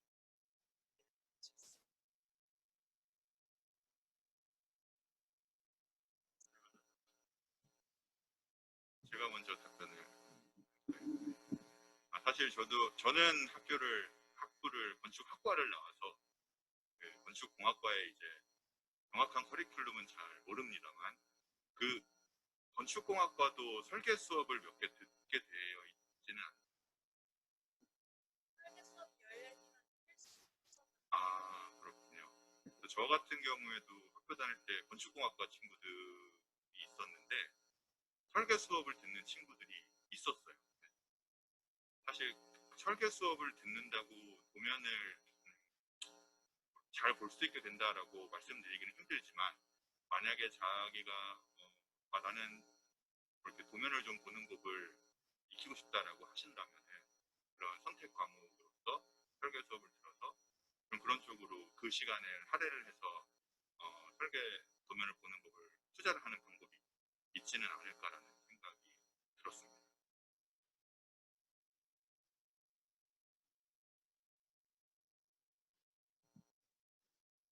저도 뭐 저는 이제 공학과를 졸업했는데 저는 이제 4년 내내 설계가 필수였습니다. 그래서 여러 교수님들의 그런 이제 사례도 좀 공유를 받았고, 근데 이제 배석하게도 그때는 공부를 열심히 안 했어요. 그래서 이게 학교 다닐 때 조금 신경을 써서 열심히 공부를 했으면은 이게 알았을 것 같은 내용들이 지나고 나니까, 회사 다니면서 지나고 나니까 좀 아쉬운 부분이 있었고요.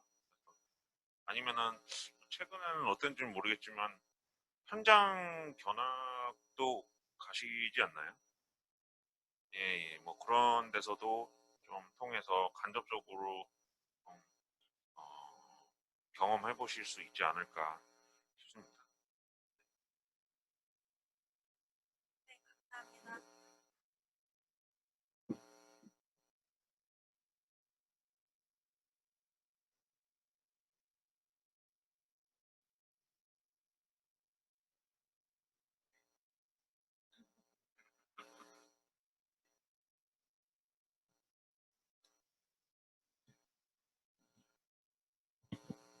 하시면 빠지려고 그랬었는데 사실 제가 이렇게 뭐 개입하는 게 그렇게 즐거운 일이 아니에요.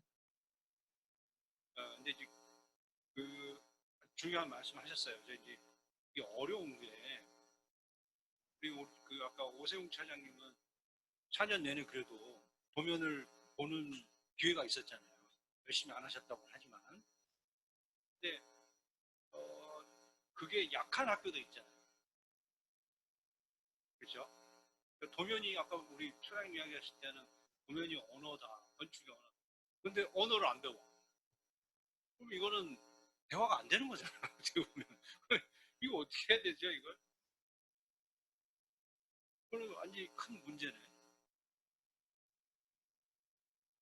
이걸 굉장히 저는 난감한데 지금 상황이 왜냐면 언어라는 게 이게 아무리 재미가 없어도 기본적으로 소통의 어떤 수단인데 그걸 안 한다? 그러면 어떻게 더 이상 잘 나갈 수가 있죠? 갑자기 본질적인 질문이 이제 머릿속에 오는 게 하나. 그다음에는 그러니까 타 분야에 관심을 갖자고 하셨잖아요. 공이 우리 타 분야에 좀 관심을 가져라 하시면서 예를 들면 제도도 관심을 가져야 돼요. 그렇게 하려면 이제 과목 수가 늘잖아요. 그런데 이걸 이제 그렇지 강압적으로 과목 수를 늘릴 거냐 아니면 자율적으로 본인이 선택하게 할 거냐 이게 이제 교육의 문제예요. 근데 막상 이제 이게 되게 어려운 측면이 있는 게 이상적으로는 과목 수를 줄여놓고 선택하는 폭을 넓혀주는 게 이상적인데 우리 이제 이렇게 사실 그 굉장히 우수한 인력이라고 추천을 받은 분들조차도 내 학교 때 열심히 안 했다 이 말씀을 하시고 그때는 내가 다른 곳에 관심이 없었다 그죠 이런 이야기를 하신단 말이에요. 이거 어떻게 해결하면 될까요? 그러니까 방법을 말씀해 달라는 게 아니고 그러니까 약간 회고 같은 걸 한번 들려주시면 어때요? 그러니까 왜 그렇게 관심이 없었을까 그때는 또는 왜 그런 거 그냥 한 본인들의 어떤 그 사례를 통해서 한번 돌아보면 내가 왜 그랬을까라고 한 번쯤 이렇게 돌이켜 보셔도 좋을 것 같아요. 사실 저도 이제 학교 다닐 때 공부 열심히 안 했던 것 같긴 한데요. 지금 생각해보면 뭐 계속 사실 삶은 후회 연속이더라고요. 예전에 이랬으면 좋았을 거야. 이 생각은 사실 계속 들거든요. 그래서 근데 이게 필요하다라고 말한 동기부여? 그게 사실 가장 중요한 것 같아요. 그래서 그 지금 저희가 이 자리에 있는 것도 사실은 학생들이나 교수님께 동기를 부여하기 위한 거잖아요. 그래서 사실은 그런 선배들을 만나고 선배들이 실무에서 있는 얘기들을 통해서 아, 이게 정말 나한테 필요하겠구나라고 한다면 정말 학생들이 자발적으로 아마 찾고 공부하고 그럴 수 있지 않을까라는 생각이 들거든요. 그래서 조금 뭐좀 좀 뜬구름 잡는 얘기 같긴 하지만 확실히 동기를 어떻게 부여하느냐 그것들을 좀 교수님들이 해주시면 그걸 이제 해서 학생들이 열심히 공부할 수 있는 기회가 되지 않을까. 그러니까 굉장히 중요한 말씀이죠. 동기부여 맞아요. 이게 사실 저도 뭐 말씀하셨지만 그런 의미로 이제 사실 선생님들이 우리 학생들한테는 약간 멘토링 같은 역할이 되어지기를 바라는 측면도 있고 또 지금 좀 힘들더라도 의욕적으로 하다 보면 새로운 걸 또 할 수 있는 능력이 생기게 돼 하는 걸 이제 알려주고 싶은 선생님 교수님들은 그냥 그런 거하고는 조금 아까 좋은 말씀하셨지만 이 기초를 이렇게 해주는 거에는 굉장히 중요하죠. 의사소통하고 이런 거에는 조금 이제 진부해진 거죠. 제 입장은. 그런 측면이. 또 다른 의견이 있으세요? 다른 분들은? 갑자기 그러면 내가 궁금한 거 그렇습니다. 동기가 어떻게, 그럼 아까 네 분 다 뭐, 언뜻 보니까 학교 다닐 때 별로 안 하셨는데 그럼 언제부터 열심히 하시는 거예요? 회사 가서? 아니, 그 동기는 언제 온 거죠? 혹시 기억나시는 게 있어요? 우리 박진영 선생님? 네, 저 같은 경우에는 학교 다닐 때는 이제 스스로 동기부여는 이렇게 뉴스라든가 이제 최근 트렌드라든가 그런 학교 다닐 때는 새롭고 뭔가 창의적인 거를 시도를 해보고 싶었어요. 그래서 지도 교수님께서 오히려 이제 우리나라보다도 미국에서는 어떤 일이 일어나고 있고 전 세계적인 그런 최신 트렌드는 어떤 일들이 일어나고 있는데 우리의 현실은 좀 이렇다. 이제 그런 말씀을 좀 하시면서 이제 앞서가고 있는 그런 최신 트렌드에 대해서 좀 학생들에게 동기부여를 좀 많이 교수님께서 해주셨는데 그게 저한테는 좀 커다란 자극이었던 것 같습니다. 그래서 세상이 이렇게 변하고 있고 우리가 건축의 형태가 정말 앞으로는 미래 사회는 이렇게 변하고 있구나 하는 그런 동기부여가 좀 크게 작용한 것 같습니다. 박진영 교수님, 그 교수님한테 감사드려야 돼요. 또 다른 분 뭐 경우 있어요?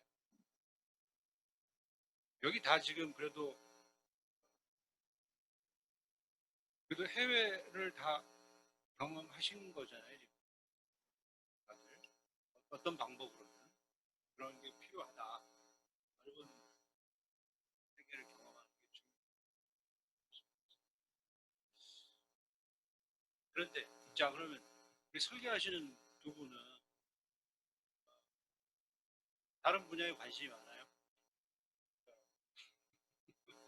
다시 말해서, 다른 분야에 좀 관심이 있으신가요? 아까 다른 분야에 관심을 갖자고 그랬는데, 그런 측면에서 한번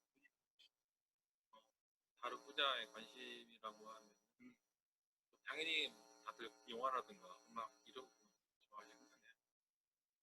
뭐 이렇게 보는 것뿐만 아니라 뭐 먹는 것들 이런 것들 다양하게 관심을 갖게 되죠.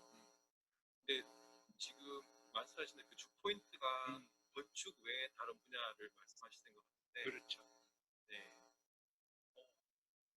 되게 애매한 부분이긴 한데요. 왜 애매해요?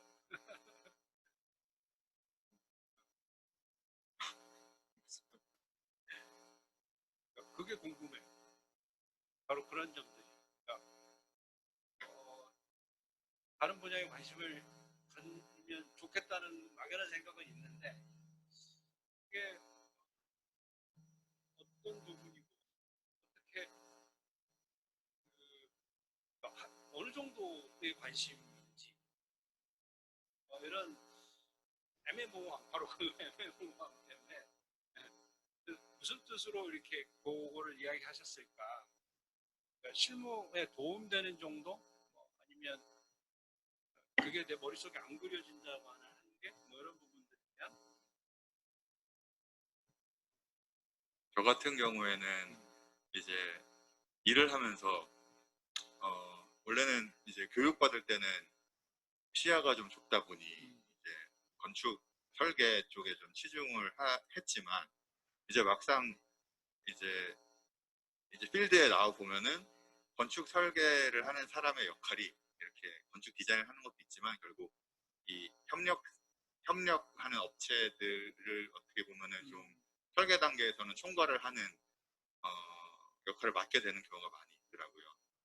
구조 분야도 그렇고 있고 기계, 전기, 소방, 뭐 기타 토목, 조경 같은 것들을 다 이렇게 일을 나눠드리고 그거를 받아서 한 군데다 태우는 역할을 하다 보니 이제 건축 이외의 그런 분야들에 대한 지식이 없다 보면은 정말 큰일이 나는 상황들도 가슴이 섬찟섬찟해지는 상황들도 생기고 예를 들면 구체적으로 그러니까 뭐 구체적으로 예를 들면은 예를 들어서 뭐 에어컨 같은 거의 위치라든지 이런 거를 뭐 전혀 인지를 못하고 있다가 전혀 엉뚱한 데 설치가 된다든지 혹은 정말 큰 크리티컬한 케이스는 토목공사 같은 것들 이제 그거를 뭐 토목 업체에서 어떻게 잘못 그려왔는데 이게 실제로 공사에 들어갔을 때 내가 거기에 대해서 전혀 모르고 있으면 이게 정말 대형 사고로 번질 수 있는 그런 요소도 있었고 작게는 이제 그러한 것들이 사실은 디자인을 결정하는 요소들이 되게 많거든요. 그러니까 마치 그런 예로 들자면 그런 것 같아요. 건물을 설계했을 때 간판이 그렇게 덕지덕지 달릴지 예상을 못 하잖아요. 그래서 나는 예쁜 건물을 만들었다고 생각했는데 지어지고 봤더니 간판으로 다 덮여 있는 기분. 그러니까 내 건물과 이 설비들이 당연히 따라오는 친구들인데 이거를 어떤 위치에 어떻게 설치되고 어떤 원리로 되는지를 이해를 못하면 그게 결국 디자인을 망쳐버리는 거 이렇게 전면부에 뭐가 막 나와 있다거나 혹은 이런 요소들이 생기는 것을 되게 많이 느꼈습니다. 그래서 실은 저도 그 건축 이외의 그런 관련 분야들의 지식을 PPT에 좀 넣을까 말까 고민을 했었어요. 이런 거를 대학 교육 때 더 잘 알았으면은 좋겠다라고 넣을까 말까 하다가 않는 이유가 사실 근데 그 부분은 실무에서 부딪히면서 밖에는 모르겠습니다. 이런 표현이 맞을지 모르겠는데 한 90% 이상은 그렇게 체감을 하게 되는 경우인 것 같아서 넣지는 않았습니다. 하지만 대학 교육에 있어서도 그런 부분들이 어느 정도 이해가 된다면 사실은 훨씬 도움이 되는 부분이 있을 거라는 생각을 하고 있습니다. 자유롭게 막 끼어드셔도 돼요. 그러면 이제 제가 그러니까 이제 그런데 아까 방금 본인이 이제 이야기를 이미 하셨어요. 그러니까 야 그걸 그러면 어디까지 이야기해주고 뭐 얼마만큼 자세히 해주고 뭘 다 해줄 수 있어 학교가 이런 생각 할 수 있잖아요. 그거 어떻게 다 해? 뭐 교수님이 뭐 에어컨 칠 모르잖아. 아니 물론 잘 아시는 분도 계시겠지만 뭐 학교의 교수님의 숫자가 한정돼 있기 때문에 그 모든 분야를 다 할 수는 없잖아요.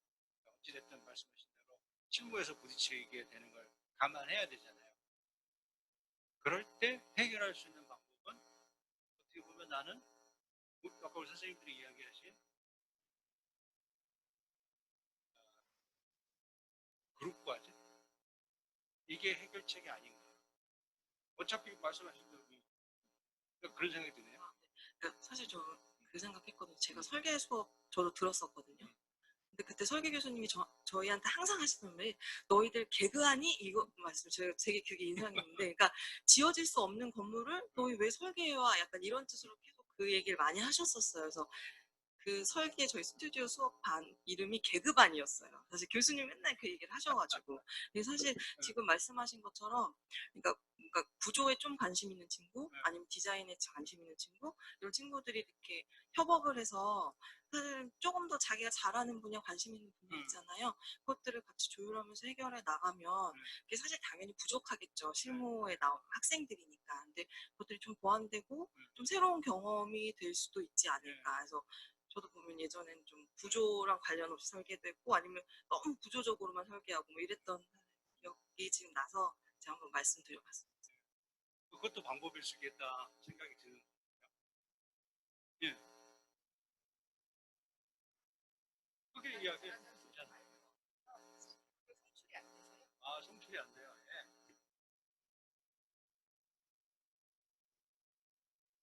아, 그래? 하죠. 자연스럽게. 그리고 여기 개인적으로는 여기 그 우리 학생 기자단 들어오시라고 그랬는데 연락이 안 됐나 보죠. 우리 학생 기자단이라는 오히려 제일 줘야 될. 그리고 이걸로 원고도 좀 쓰고 해서 좀 알려주길 바랬는데 많이 서운합니다. 이야기해 주세요. 학생 기자단 대신해서.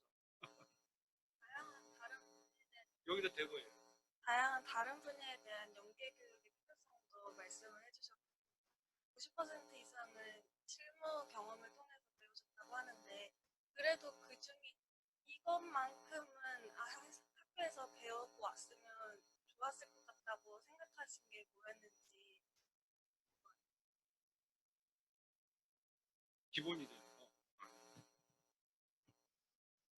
네, 일단 저는 이렇게 툴 쪽으로 먼저 이렇게 얘기를 많이 들었다 보니 일단 설계사무소에 이렇게 신입사원으로 들어오신 분들 보면은 CG 같은 툴들 있잖아요. 이런 것들을 경험을 많이 해본 사람이 좀 드물더라고요. 그러니까 잘 해본 경험이 별로 없더라고요.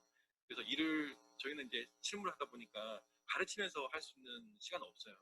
그러다 보니까 일단은 먼저 시키고부터 보는데 실무를 와서 이제 그때부터 그걸 또 배우기 시작하더라고요. 그러다 보니 뭐 기본적인 CG 같은 것들이라든가 그냥 레빗 같은 경우에 어떻게 하는지에 대한 방법적인 배우고 실무로 오시면은 좀 더 낫지 않을까라는 생각이 듭니다. 그러면 또 이제 궁금해지는 게, 그 툴만 열심히 해서 가면 되나요? 억지 질문이에요. 억지 질문인데, 툴을 만약에 잘 쓰는 친구인데 건축의 전반적인 이해는 조금 약해. 응? 그런데 건축에 대한 전반적인 이해도 있고 굉장히 샤프해. 그런데 툴이 좀 안 돼. 그럼 어떤 걸 선택하세요? 그게 회사의 그런 규모라든가 그런 따라서 많이 차이가 있어요. 이게 좀 메이저급들의 같은 경우에는 업무가 좀 많이 분장이 돼 있습니다. 네. 그래서 너는 CG를 잘하니까 CG만 많이 시키는 경우도 있고요. 너는 디자인을 잘 뽑으니까 디자인만 시키시는 분도 있고. 근데 약간 중소규모 같은 경우에는 그걸 복합적으로 다 요구하는 것도 있겠죠. 그러다 보니까 저는 제가 생각하는 거는 기본적으로 디자인에 대한 것들은 베이스로 깔고 간다라고 저는 생각하고요. 건축 설계 업적으로 갈 거면은 본인이 디자인에 대한 역량을 키우든지 본인이 해야 되는 거고, 툴에 대한 것들은 플러스 알파라고 저는 생각합니다. 그래서 아까 말씀하신 그런 디자인 역량에 대한 것들을 부분으로 주시고 좀 더 본인이 그런 쪽에 좀 툴에 대한 관심을 가지면서 어차피 실무에서 지금 많이들 쓰고 있으니까 지금 저희 회사 같은 경우에는 지금 10월 달부터 캐드를 거의 안 쓰는 걸로 해서 캐드리스라고 해서 점진적으로 캐드를 안 쓰고 있어요. 그래서 일부 지금 꼭 필요하신 사람들은 쓰고는 있는데 금년에 이렇게 신규로 계약한 프로젝트 같은 경우에는 무조건 빔으로 하는 걸로 되기 때문에 나중에 지금 졸업하신 분들이 실무를 하시게 되면은 대부분 그런 빔 쪽으로 해서 설계를 진행할 거라고 생각하고 있습니다. 그러면 사무에 입사하려면 네. 빔을 하나. 뭐 그렇다고 빔 시험을 보지는 않습니다. 그렇군요. 네. 또 하나 네, 더 여쭤보고 싶은데, 저도 지금 건축학과 4학년째 다니고 있는 학생인데, 지금 막 다 기초 얘기도 해주시고 필드에서 막 알아야 되는 것도 다 얘기해 주셨는데, 사실 학교마다 다 커리큘럼이랑 학교마다 학풍 다 다르겠지만 저희도 다 배우고는 있거든요. 그 기초적인 내용에 대해서는 뭐 설비, 뭐 관리, 계획, 구조 다 배우고는 있는데, 말씀하신 그 기초를 하다가 이제 끝나는 거죠.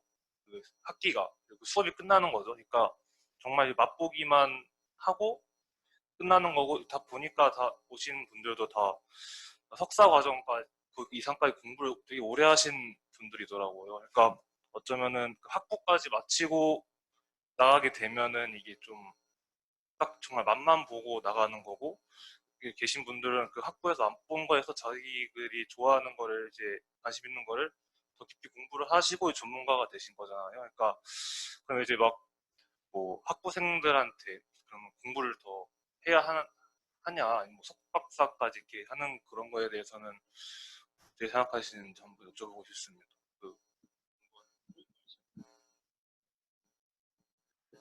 제 개인적인 생각으로는 사실은 학부 과정에서 아무리 이제 실무와 관련된 그런 교육이라든가 경험을 한다 하더라도 실무에서는 좀 그 괴리감이 분명히 있는 게 사실이라고 생각을 합니다. 그래서 이제 완벽하게 이제 내가 뭔가를 만들어야겠다, 그리고 어떤 내 능력을 갖춰야겠다라고 생각을 하기보다는 내가 이제 어떤 방향으로 나아갈지 그런 고민을 좀 먼저 하면서 내가 관련된 지식이나 경험을 좀 쌓아 나가는 게 더 우선이라고 생각합니다. 더구나 이제 건축 설계 그리고 디자인 같은 경우는 크게 보면은 이제 건축이나 건설업 같은 경우에는 사실은 이제 실무 경험이 상당히 중요한 파트라고 생각이 되는데 이런 실무 경험도 이제 학교 다니면서 또 여러 가지 교수님들 통해서나 아니면은 그런 인턴이라든가 막 그런 경험들을 통해서 충분히 할 수 있기 때문에 내가 어떤 스펙을 갖추기 위해서 석박사를 생각을 해야지라고 생각을 하기보다는 나는 앞으로 어떤 미래를 꿈꾸고 어떤 방향으로 나아갈 건지 그 고민이 좀 해결이 된다면은 이룰 수 있을지 없을지 모르지만 믿고 나아갈 수 있지 않을까 생각이 들고요. 실무적 그런 경험 측면에서 봤을 때는 제가 제안을 해드리고 싶은 점은 대학 교육마다 커리큘럼이 다 다른데 그러면은 이제 교수님들이나 아니면은 학교 차원에서 이런 건축 현업에 있는 많은 실무 종사자들이 와서 강연을 하거나 세미나를 여는 그런 클래스를 많이 활용을 하는 게 오히려 학생들한테는 좀 더 자극제가 될 것 같습니다. 이상입니다. 벌써 다 이해가 되셨어요? 계속해도 돼. 꿈을 찾고 목표를 그게 더 우선이 된다는 한 가지 또 말씀드리고 싶은 게 있는데요. 이 대학교 교육을 보면은 제 기억으로 이렇게 건축사나 뭐 이런 것들을 봤을 때 그냥 책 하나 갖다 놓고 그냥 무조건 암기식으로 하는 교육이었던 것 같아요. 근데 그게 시간 지나고 보면은 기억나는 게 하나도 없거든요. 예를 들어서 제가 아까 전에도 이게 대학 교육에서 재료에 대한 것들이나 이런 디테일에 대한 것들 좀 더 고민해야 된다고 말씀드렸는데 재료 같은 경우에도 그런 본인이 좋아하거나 관심 있어 하는 재료 한두 가지에 대한 것들을 좀 더 깊이 파고드는 그런 수업들이 있었으면 좋겠어요. 그냥 책으로 하는 그냥 단순한 그런 수업이 아니라 근데 그런 거 하려면 교수님들이 아무래도 준비를 더 많이 하셔야 될 것 같긴 한데 근데 그런 구체적으로 깊게 파고드는 그런 교육을 통해서 학생들은 그게 본인 거를 만들 수 있거든요. 그러다 보면 그게 실무 갔을 때 또 옛날에 대한 그런 기억도 날 거고 실무에도 도움이 될 거고 이게 다양하게 배우는 것보다 좀 자신이 관심 있어 하는 분야에 대한 깊게 배우는 것도 좀 필요하지 않을까 생각합니다. 그러면 지금 이제 여기 제가 느끼기에는 건축 공학과가 몇 분이세요? 두 분? 건축학과가 세 분. 그러시구나. 그러면 우리 지금 현재 건축학과는 5년이고 건축공학은 4년이잖아요. 그 전에 졸업하셨나요? 그러셨구나. 다음번에는 그 이후 세대를 또 찾아야 돼요. 여하튼 그러면 다 4년으로 졸업하신 거예요? 우리 윤여철 선생님만 5년 하신 거예요. 그러면 이제 그래도 이제 한번 여쭤볼게요. 공학과의 설계 수업은 스튜디오 하실 때 그 선생님이 한 분이에요, 두 분이에요?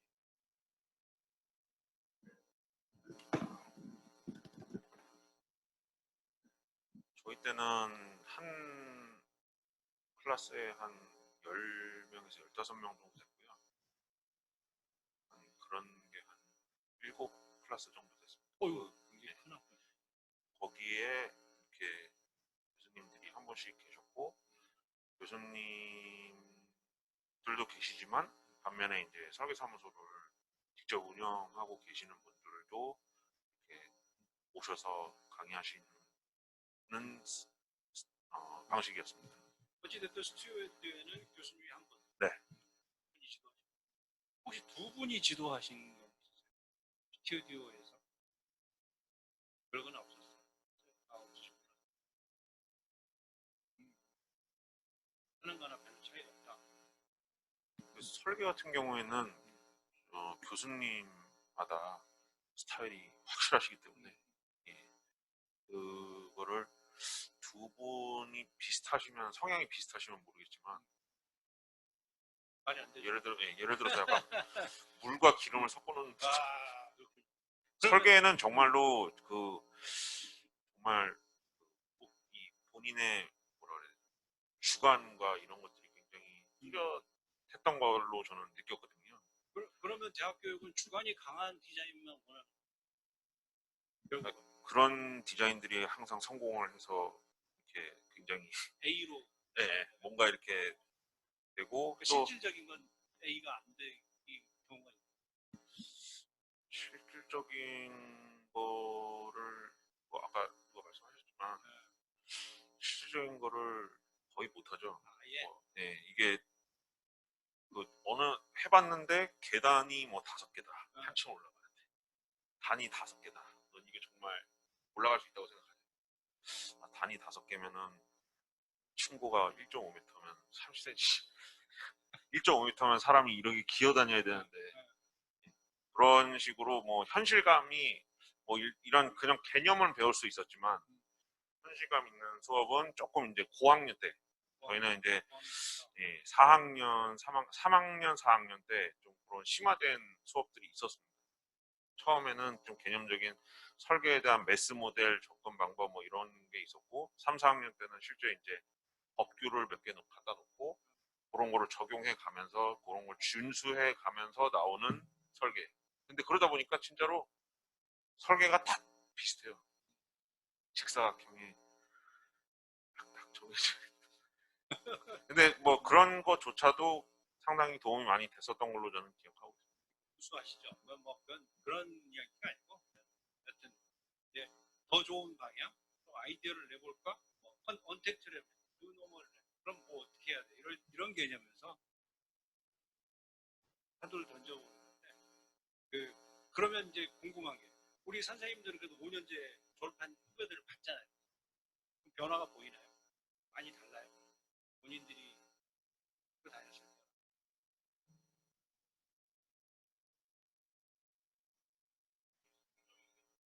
창의적이에요.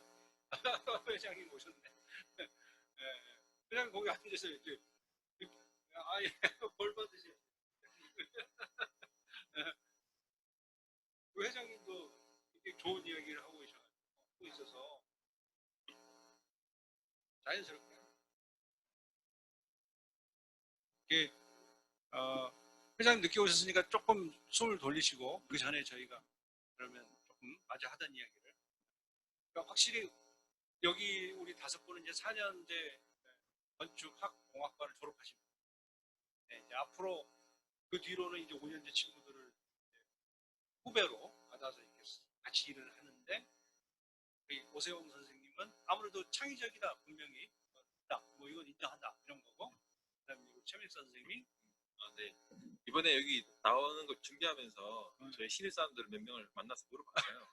요즘 이게 학교에서 배우는 커리큘럼이 어떠냐라고 물어봤더니 뭐 빈 관련해서도 이게 학교에서 모델링도 하고 도면도까지 다 한다고 하더라고요. 그래서 되게 많이 걸 하고 오는구나라고. 5년제가 4년제에 비해서 굉장히 풍부해졌다. 이거는 뭐 있을 수 있는 일이다 이런 건데 그런데 그 5년제들이 부족한 점은 있어요. 오히려 좀 야 이거 5년이나 했으면 해야 되는 거 아니야? 뭐 이런 건 없습니다. 당연히 실무에 대한 경험이 없다 보니 학교에서 배우는 거와 실무와는 차이는 있잖아요. 실무적인 그런 지식들은 많이 부족은 하죠.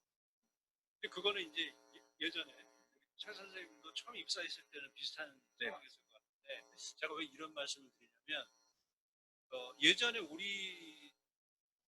저랑 우리 선생님들이 별 차이가 안 나. 그래서 나도 고시대 때 공부를 했던 입장에서 우리는 어려워도 구조 과목이나 이런 게 되게 많았어요. 어찌됐든 해야 됐어. 지금은 상당히 좀 줄어든 느낌이 있어서 혹시 그런 거에 대한 뭐 좀 느낌이 있으신지 이쪽 실무하는 입장에. 근데 그거는 별로 느껴지지 않으시는 어떠세요? 제가 그 현장에 잠깐 나갔었는데 그 현장의 신입사원들이 구조도면 보는 것이 되게 어려워요. 네, 근데 이제 말씀하신 것처럼 그러니까 구조를 관심 있어 하는 친구들 당연히 설계의 기본적인 수업을 들어야 되는 거고 그럼 설계를 관심 있어 하는 친구들도 당연히 기본적으로 그냥 뼈대 위에 건물이 디자인되고 하는 거잖아요. 그것들에 대한 수업은 좀 같이 기본적인 최소한의 과목들은 그 필수로 사실 좀 들어야 되는 과목들로 정해져서 그게 뭐 5년제가 됐든 공학과가 됐던 학과가 됐던 동일하게 조금 적용이 돼야 되는 게 맞지 않나 하는. 그러면 저학년 때는 조금 유사하게 가다가 5학년이 되면서 좀 이렇게 심화되는 쪽으로 네, 가는 것 저도 같아요. 사실은 이제 구조를 해야겠다고 생각한 건 3학년 후반때 정도였거든요. 그래서 그 전까지는 사실은 설계 수업도 듣고 뭐 건축사 수업도 듣고 뭐 이런 식으로 여러 가지 수업들을 들었었거든요. 네, 그래서 충분히 이제 저학년 때는 말씀하신 것처럼 이렇게 듣다가 나중에 한 3, 4학년 됐을 때 정말로 많이 고민해보고 자기 관심 있는 게 뭔지 생각해봐서 결정 좋지 않을까 싶습니다. 이 정도면 이제 우리 회장님 다 알아들으셨을 텐데 우리 일단 이렇게 그 건축교육 혁신원에서 그 사회에서 그 활동하시는 이제 뭐 보통 글쎄 몇 년 정도 레벨인지 모르지만 10년 이내가 대충 그런 분들 입장에서 그 어떤 학교에서의 건축교육에 대해서 조금 이제 의견을 나누는 것 같아요. 보통의 경우 이제 교수님이나 학교 계신 분들이 생각하는 거하고 그다음에 실제 실무하면서 느꼈던 거 그런 것들의 이제 차이를 좁혀가는 게 이제 필요한 것 같고 이게 좀 시작인 것 같아요. 그 앞으로 우리나라의 어떤 건축 교육이라는 게 그 뭔가 체계성을 딱 갖춘 게 아니고 그냥 그 분야별이든 뭐 4년제, 5년제 학공학별로 이런 걸 가르쳐야 되지 않을까. 그래서 지금 진행되는 측면이 또 없지 않아 있고 뭐 그거 자체는 좋을 수 있는데 다른 쪽하고 연계라든지 또는 산업체에서의 수요에 정말로 적절히 최대한 만족시키고 있느냐 그런 부분에서는 조금의 괴리가 있을 것 같아요. 그런 것들을 만족시키는 게 저희 그 건축 교육 혁신원의 일이고 또 그 교육에 관련돼서는 건축학회가 책임져야 된다 생각해요.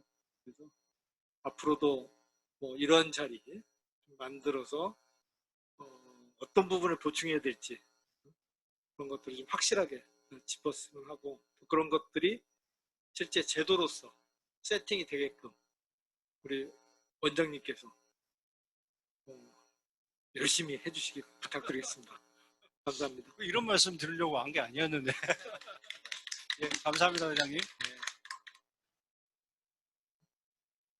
그럼 시간이 많이 됐네요. 너무 많은 이야기를 했는데 배고프실 텐데.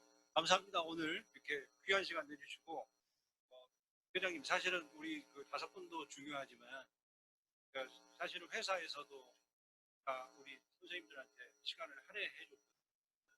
그래서 회장님께서 그런 부분은 충분히 감안하셔서 회사에 좀 감사의 말씀을 좀 드려주셔도 그래야 자꾸 이렇게 나올 수 있고 더 많은 회사가 참여할 수 있고 많은 이야기를 할 수 있을 거라고 많이 그건 좀 도와주시고요. 오늘 이렇게 좋은 말씀 가감없이 감사하고요.